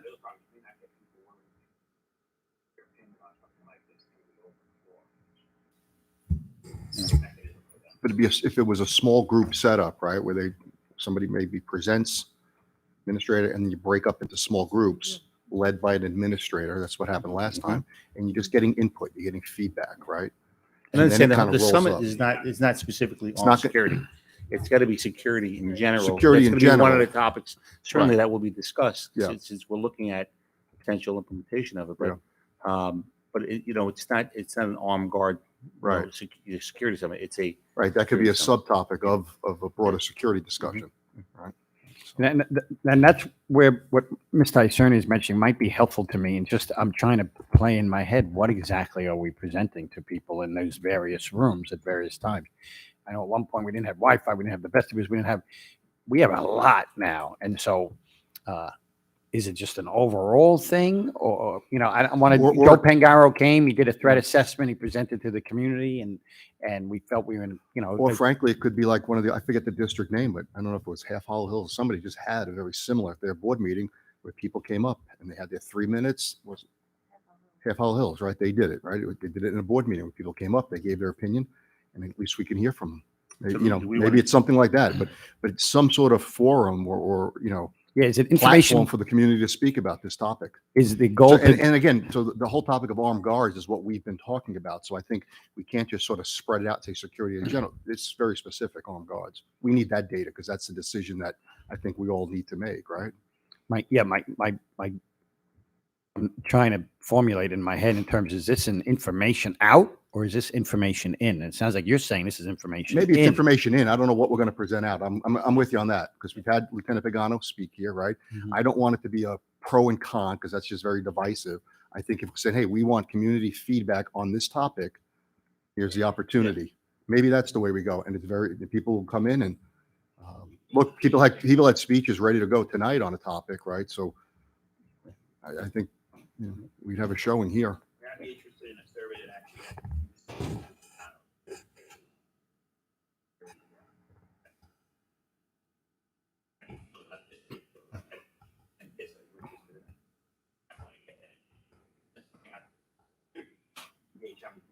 Yeah, we can, we got some experts around here on Google Forms, so we can certainly create something. We could have it named, unnamed, however we wanted to do it. We could also register that, make sure it's one piece coming back to us as opposed to someone might be clicking 10 times to try and influence something. So I'm just not certain in terms of, what will my Andy Larson, present about security at North. Like, I think we've had a lot of those conversations, but it would be good to know if there are still questions about it, because then we'd say, hey, maybe we should be pushing out more information. The question on the table for us as a board was armed guards and no armed guards. So I think we need feedback from the community. The Budget Advisory Committee presented the cost, which is what you charged them with. I think we need to hear from the community, pros, what they feel. I think we'd be able to gauge it. So it's perhaps not us presenting anything, it's just getting the feedback. We've got to get the input from the community. We could create a form that asks flat out, that question, and also say, would you like more information on this topic if the board was to create a presentation, pro, con, whatever, but more information on this topic and engage folks that way as well. That could be helpful potentially, I guess, as we go Not forward. really a security summit then. I mean, No. that's something we could do probably here. No, we've got a very, very specific, we're very granular, armed guards and no armed guards. Yeah, but That's what we've what been, I'm saying is that might be something we could do here. right here, in a board meeting. Yeah, In a board absolutely. meeting, put it on the agenda. And we Okay, could we're gonna, present we're them, gonna these- get, we're, these are we're the seeking options. community feedback on the topic of armed guards and no armed guards. Alex, and then we'll come back to stuff. Not only that, you could get people that are very vociferous in their belief. In this community, really? You could. You're gonna get it on both sides. So. I like that idea. I think we could do either a survey or have a night where we do it and give them both opportunities. I love Connect. I don't think we use Connect Ed enough. I love it. I think we should do it more. My only concern is how do we get it out to the community that does not have kids, that still pays taxes, that still would like to be part of decision-making in the community. How, social media, there's got to be more ways to reach out. I don't know how, but there's got to be more ways to reach people who may have opinions and Well, I think, remind. Allison, I'm going to pick on you for a second, but how do we communicate to our voting populace? A card goes out to everybody who's registered to vote. Okay, that costs a fortune. Yeah, right? There's no school messenger, phone number, emails, anything for everyone out there. It's really through that. There's no It's other. really, it's purely through a card. We don't have a school messenger There's for no- every There's- resident. So there's no historical database of graduates' home phone numbers that have been there and. No. All right. So maybe we can use Connect Ed for everybody that we have. And then we blast it all over the website and social Patty media. has an idea. Yep. And- Yeah, Erin just reminded us that we do have Remind for all community members, not just people within Sachem. How do they sign up for that? During COVID, it was the one way that we could get a hold of everybody. And I know John and I had worked with Allison's office and Sue Buckberg, and we were able to just get every resident within Sachem schools. So much so that people would say, "Stop sending me messages," because they didn't want to hear it because they didn't have kids in it. But so you knew it reached everybody. So Meredith? Okay, so I have crazy ideas. This is one of them. Hold on, cheat see. No, just kidding. Is there any way that since it's granular, it's do you like them? Do you not like them? We already know the cost. Could we put this on? Maybe this is an Allison question. When they vote, could we put this on? Like, whereas you either vote for it or you vote against it, and then No, you don't want to public We're not allowed to put anything like that, non-voting related, election related on our materials. Okay. Okay. Stephanie? When we just discussed the security summit, it wasn't just about armed guards. It was about the global security issues we have here, because there's other ways to keep people safe, regardless if we need the guards or not. So, there would be a mental health component. There would be, other avenues of keeping our students well. There'd be a health and wellness part of it, like with vaping and, things that are getting our kids in trouble. That would also be another part of this summit if we wanted to take this on. So I don't know if we're talking about two totally different things here compared to what we were suggesting for the previous summit. If it's going to be predominantly armed guards, the yay or nay, how does the community feel? Then I think we could do it right in this room. Right. I don't think know that's if we what want probably to. should. And what we should do is we should present what was presented to us, okay, and then give people the opportunity to come up to the podium and at least give us some insight, and we can kind of gauge the community as to how they feel about it. But they need to understand, the positives surrounding it as well as the negatives.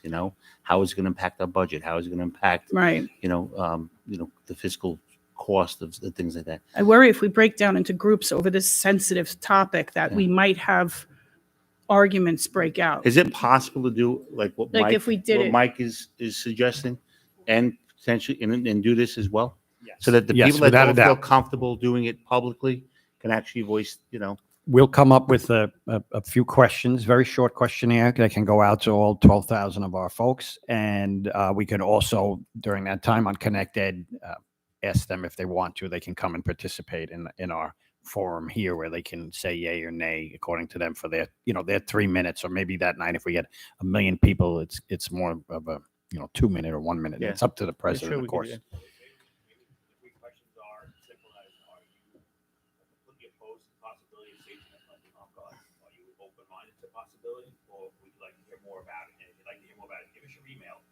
Summit, we'll email those people so they have the opportunity to come. And that might gauge just the overall tenor where everybody's at. I mean, let's face it, if 80% of people say, no, I'm opposed to this, I don't know if we go down that path anymore. But if it's like 50-50, maybe somebody's open-minded, then it's close more, right? Mm-hmm. Are we okay with that? Okay, I really appreciate this clarification. So we'll work, Erin in particular, on, because you're my Google expert, right? And we will make sure that we come up with. We'll shoot the board the questions. We'll shoot the board the questions. Send the board some questions on that we would propose out. Yeah, that's a better word. Yeah, and no, I agree. I agree. Okay. Are we okay with that, Alex? Okay. Okay. Board discussion item. Actually, we're gonna add 2 items to there, but I don't know if we want to do this the shorter one first.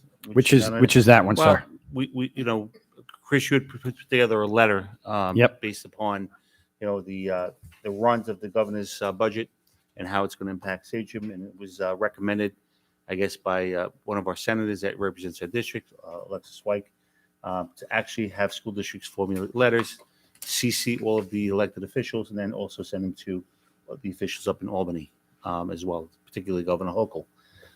So I know you put together a letter, Chris, and I know you forwarded it, you revised it, you forwarded it to the board. Just get feedback from the board. I mean, I think sooner what we're hearing from our elected officials, the sooner the better. So rather than delay this process, if we're okay with this letter, we can get it out as early as tomorrow. If we need to make revisions to it, it'll be a couple of days. But Yeah, but Chris, I don't know if you want to read the letter so the people at home or watching could hear what the letter is about. And Certainly, President Scava. Thank you. And yeah, I just took it upon myself to, after receiving the email from Senator White, amongst others, real concern in the communities around these proposed cuts, and they are certainly cuts at a very difficult time. And so I took the liberty to put something together. And again, I'll seek the board's input. Okay, here we go. I should have Gary read this. He was really in great voice tonight, Mr. Butel, right? Dear Governor Hochul, the Board of Education of St. James Central School District, located at Lake Ronkonkoma, joins countless other Suffolk County districts to ask that the executive budget be reconsidered and revised to fully fund our educational programs. In essence, restore the hold harmless methodology so that a proper level of funding is allocated to districts that received this formulation last year. Restoring this funding is crucial to ensure proper functioning and quality of education for our children. These proposed cuts will significantly impact the resources available to schools, thereby hindering their ability to provide a well-rounded and effective learning experience for students. The decision to cut school aid must inevitably lead to a reduction in resources for essential educational programs, mental health supports, and extracurricular activities. The proposed reductions will have a very direct negative impact on the educational experience, again, for our children. Without this necessary aid, schools will be forced to excess teachers and staff, thus further exacerbating the challenges faced by the educational system. Moreover, reduced aid limits the district's ability to update and maintain educational facilities, ensure the safest surroundings, and provide an environment conducive to learning for all students. Adequate school aid is also essential for investing in modern educational technologies and resources, preparing students for the demands of the 21st century. Lastly, if these proposed cuts are not restored, schools across Long Island will be forced to raise class size. It is self-evident that this inevitable change will be a direct result of reduced funding and have the most significant negative impact on the quality of education the students receive. The proposed cuts to school aid will have a disproportionate effect on low-income families as well, exacerbating educational inequities. By restoring the funding as requested, you can contribute to narrowing this inequitable gap and promote equal opportunities for all students. It's also noteworthy to address another but contributing factor to the devastating effect of the proposed reductions will have on our educational system. As we work through the effects of the COVID-19 pandemic, school districts received federal and state dollars in the form of grants. There's no question that the funds are certainly needed to address items such as learning loss, remote learning, mental and physical illness, absenteeism, mental health, etc. However, despite there still being a need to address mental health, learning loss, and many of these items, these grant funds have been exhausted. Therefore, to continue providing the needed remedial services to help our kids catch up, we will need to fund these services directly. Accordingly, these proposed cuts would represent another blow to an already struggling educational system. The mental health and learning loss issues these grants help us navigate have not left us. Students are, without a doubt, still struggling due to the recent pandemic. To cut programs now that are helping them through these difficult times would be devastating in both the long and immediate term. We close this letter as we began it, by asking that you restore the hold harmless and fully fund all of our schools to the levels necessary to maintain the programs we currently have in place and to support our nation's most precious commodity, our children. that is the letter that was written by Dr. Pelletieri and shared with us. Any opposition to sending this to Governor Hochul and all of our elected officials that certainly represent us? Any changes, any revisions that anybody sees needs to be added? No? So everybody's in favor of it? Okay. I'll have it for you to sign. Okay, perfect. Thank you. Great. And I'm going to turn it over to Chris to introduce the discussion item, which is cuts in school aid, potential cuts in school aid. I'll emphasize potential.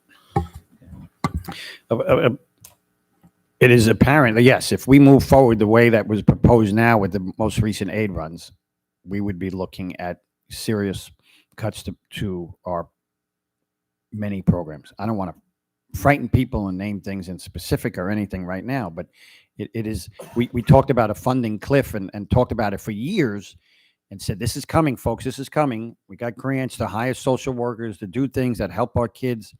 We brought an NWA with federal funds and things like that to help our students develop baselines with our teachers. And now those things are going away, and we're just pulling the rug out from under everybody. So not only do we need that hold harmless back, we need additional funds to continue these programs for our students. It's obvious the concerns. We create a partnership with Northwell Health, for example. All of these things are obviously at risk. And look, tonight we just talked about special education for over almost 2 hours, and not a single thing did we talk about in terms of cost there. It's all about what's best for kids, do no harm, we talked about. And yet now we could have to look at all things across the board in terms of budget cuts if these runs stay the way they are. And I know our legislators are working very hard, our local legislators, and I'm sure across the state to make sure that this doesn't stand as it is, but it is very scary at this moment in time. And we have to go back and start to make plans around some of those things and what we might propose to this Board of Education and community in order to bring us into balance with our budget. Inflation alone is so much further past than what we can do with our tax cap. And yet the investment from New York State and the monies given to us are not going to, at minimum, even meet those inflationary raises, the rise in inflation in terms of our costs. So certainly disconcerting and very concerned about what it is that we're facing as we move forward over these next few months. Can we talk about where we're at with in order to roll over our budget, what our deficit is? Well, we've been working on it for the past several weeks, and when we look at what we know now, looking at our contractual obligations, our salaries, our employee benefits, our debt service payments, all of these things, the estimates from meeting with all the departments, that first run of the budget brings us up to approximately a $391 million budget. Our revenues are roughly $369 million. So we have a $21 million budget gap as of right now. When we look at the state aid runs and what Dr. Pelletieri was talking about with the governor's run, she made some changes to the foundation aid. So with the hold harmless that we've been getting for the past several years, that 3% would have meant to us this year roughly $2.8 million in new state aid revenues. The way the formula is running right now, where there was a change made to the inflation factor, where instead of using the actual inflation number for this 1 year, the governor took a 10-year average and is using that inflation factor in the formula. So when that runs, we're getting less state aid. So with the formula running, we're getting less than we were in this current school year. So by $1.7 million. So without hold harmless, she's calling it something, giving it the name transition adjustment. So she's looking at, okay, Sachem has $1.7 million in a transition adjustment. We're going to cut that in half for this current year, and we'll only reduce you by $875,000. So we're still getting less, just not as less as it would have been had the formula run under the new way that she's running it. So that's a swing of $3.8 million in aid that we were hoping to get for new state aid. Questions? Yeah, just a question. So that really doesn't close a $22 million gap though, right? So we have some hard work to do in terms of really identifying things and prioritizing, right? Correct. Okay. How are we doing with that? So the first budget presentation is February 7th, and we will have some outlines of what we're thinking of how we will close that gap. I'm sorry, Vinny. Were you done? Oh, no, I'm good. Thanks. Okay. Yeah. Did we get the money for Union Avenue yet? No. Do we know when we're getting the money for Union Avenue? I sent you an invite. I don't know if you saw it today for a meeting with the county Friday. There's a Zoom meeting with the county Friday. So that's my question, and I'm going to Okay. So we haven't closed on the property? No, we settled the MOA some time ago and gave them. We got the finalized one. Right? IMA is with the town to remove the building. And as far as I know, the contracts were signed. That was something at a meeting with the county a few weeks ago. Yeah, the county But- itself had to come together and commit essentially to.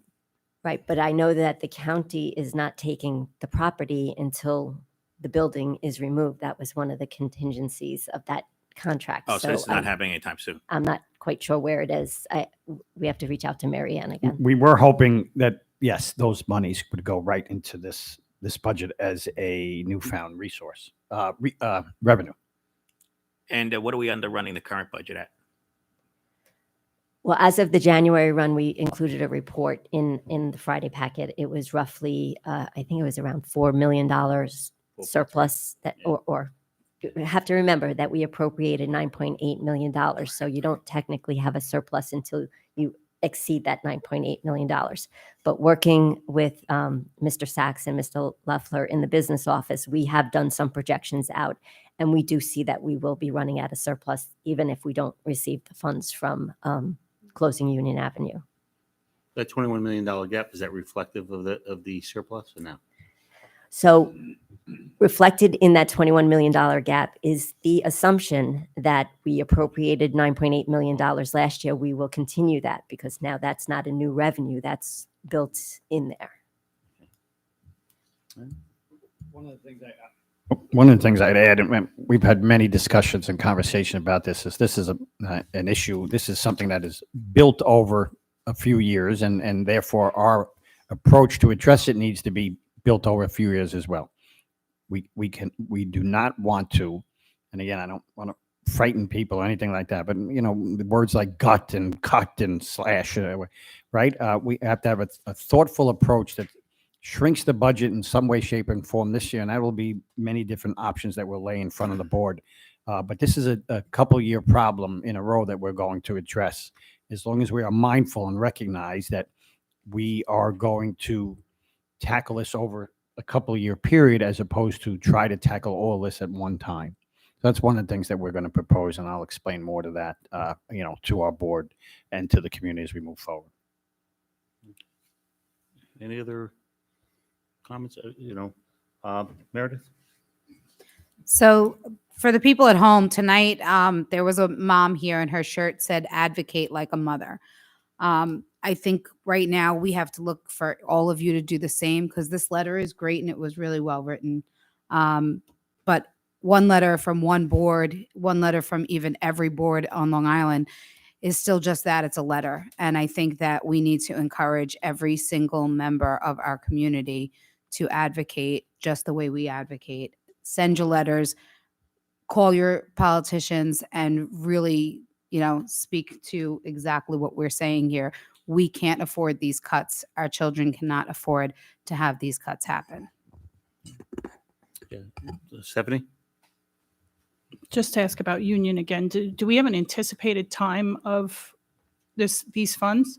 Because this has been like a 2-year process now, so. I will check back with Mary Ann to see where we're at. I just want to piggyback on what Meredith said. $21 million gap to fill is a lot of programs. It's a lot of staff. And I'm not trying to make people nervous, but when we went through this in 2011 and we had rooms of 900 people in the auditorium, one of the things that we encouraged the community to do, and the community really got it done, was to call our local elected officials. Call, at the time I think it was Al Graff, it was John Flanagan. It's different people today, and really kind of get the message to them that this is unacceptable. And at one point, Senator Flanagan called me and said, you need to have this stop, Rob. You got to stop giving out phone numbers in open session, And I said, well, you want it to stop, come up with additional aid so we could actually continue to run our kindergarten program at a full-time basis. And they were able to come up with an unprecedented amount of bullet aid to make that happen. More bullet aid than they normally give school districts. But if it wasn't for the community, to Meredith's point, to really, pick up the phones and call constantly that this is unacceptable. It's not a fight that none of us are going to be able to, we're going to fight the fight, but, politicians look at numbers. They look at the number of people that are calling and concerned. And certainly, having Doug Smith up in Albany is tremendous, especially being that he's the chair for the education committee for the assembly. having him up there advocating for us is tremendous, along with Alexis White and some of the other folks that service our district. But we really need the community in numbers to really come out and really advocate, so that we don't run into a situation. I'm having nightmares about 2011 again and closing gaps and the impact that it had on our educational programs. It took us many, many years to be able to rebuild that and get it back, from security to custodial to teachers and staff and classroom sizes and so on and so forth. So once again, I'll echo what Meredith said, is really we got to get people out to really advocate for the change in that hold harmless, so that we continue to get what we got last year and I think it was 3% more. Is that correct, Chris? Yes, it's essentially about $2.87 million. And I think every district has to do this, because there are districts out there, and looking at the list, Port Jeff 20% cut, Three Village took a tremendous cut. But the inequities too. I mean, there was districts out there that got a $15 million increase. I mean, $53 million additional aid came to Suffolk County, and one district got 15.7 million of it. Which equates to, I did the math, it was 30% of the total aid. So those are things that we have to look at too. Is that it costs money here to continue our programs to educate children. We want a piece of that. We want to be able to continue going in a positive direction. Stephanie? Can we get a populated list of the elected officials, since Sachem is so big? We could. Yeah, I think we have one. What I propose that we do is we will get this letter signed and we'll put it on our website, and on the website also we will put a list of people who our community could advocate to. Phone numbers, emails, links. Go ahead. When you go onto our website under Board of Education and Board of Education committees, where the legislative committee page is, it's already on there with names and emails and everything on So there. we're going to move it, right? We're going to get it in the front. We'll get Yeah.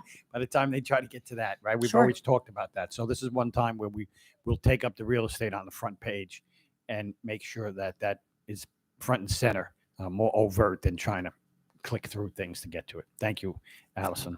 So Allison, maybe you can help me with that, putting that together. Any other comments tonight? I know the budget discussion is going to happen at every meeting, but obviously the introduction, to share with the community what we're facing or what we're potentially facing, is very important. But these budget meetings and discussions are going to go on for the next several months. We'll continue to update the community as to where we're at. We're going to be discussing some stuff in exec session to help close that gap. So I'm going to ask the board that, one of the things that we're going to be discussing, and I'm going to share this, is negotiation with the SCTA for an retirement incentive to try and close that $21 million gap. There is a resolution that was shared with the board. We're going to review it. We're going to talk about it. If the board is okay with it, I'm going to ask that we may come out of exec session to vote on it, so that we can actually start the projection, of being able to figure out who we need to replace, what the cost savings is going to be, and so on and so forth. So I'm going to share that with the community, because it is one of the things on our exec session. Any other comments regarding the discussion? Mr. Scott, I'm just, I don't want to, I want people to realize this is very serious. This is very, and this is a real concern for us. We are better situated than we were in years past in terms of being able to work our way through this. And so I don't want people to take that as, we're far from fine, but we are far from where we were at one point where we were really facing. And that's why I'm confident that we can resolve this over a couple of years, but the state's got to work with us and make sure that we get those funds during those years, that we are staying at minimum status quo with the programs we have, let alone look at the things we try to do for this district and continue to grow this district. And that's our mantra, really, Sans Egal. And we to be forced back down to darker days is not right for this community and unacceptable, quite frankly. Chris, once again, and I'll share this with you. When gap elimination happened, we were in a very good situation. We were fully funded. Fiscally, we were sound. It was those continuous years of the reduction in aid that put us in the position that we were in. So you're right. At one point, we got to a point where we were almost ready to dissolve the district, and until that state aid came back, and they made us pretty much almost whole on it. But we were in a good physical condition like we were now, except that year 2 hit, and then year 3 hit, and year 4 hit, and we just couldn't sustain it. So you're 100% correct. It's something we need to address now. Yeah. Okay, so we don't run into that situation again. So, all right. Future discussion items. Any future discussion items from the board? Yep, Meredith. I just have a compliment. I am in the midst. I have 3 children, but I've never gone through any of the college stuff. My husband and I didn't go to college, so the district has been so helpful. And the coaches, the guidance counselors, in the recruitment process, which is worse than speed dating. It's horrible.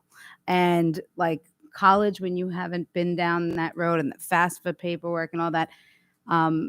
Shout out to all the guidance counselors, but Mr. Scott is like really cool. And I just want to say to all the parents who are in the midst of it, good luck. And don't hesitate to reach out, right, to our folks, to Dr. Miller, our staffs back in the building as well. We will be helpful. Yes. And a lot of my senior friends' parents all said that the assembly that Dr. Miller gave was super helpful. So things like that, this district is really very good at, and people like us really do appreciate it. The first time you go through it, Meredith, it is a learning curve, to say the least. And then they change. Yeah. So, There's going to be a FAFSA workshop on upcoming Saturday. Dr. Miller was setting that up where parents can meet one-on-one with people to help them get started with the FAFSA process individually. If you think you know the process, it just changed because we're going through that. My son is up at school now. My daughter's going to be going through it, and my poor wife had to learn it the last time, and now she got to learn it again. Yeah, no, Rob, you better pay attention again. Yeah, it's a new process. all right. If there's no future discussion items, our next scheduled meeting is scheduled for February 7th, 2024. At this point, I need a motion to go into exec session. Just a reminder, we may come out of exec session to vote on an MOA with the SCTA. Motion to go into exec session to discuss negotiations, graduation rain dates, coaching surveys, AP immunizations, toileting stipends, and things of that sort. Stephanie, second by Vinnie Reynolds. All in favor? Opposed? Motion's carried. Have a good evening, everyone.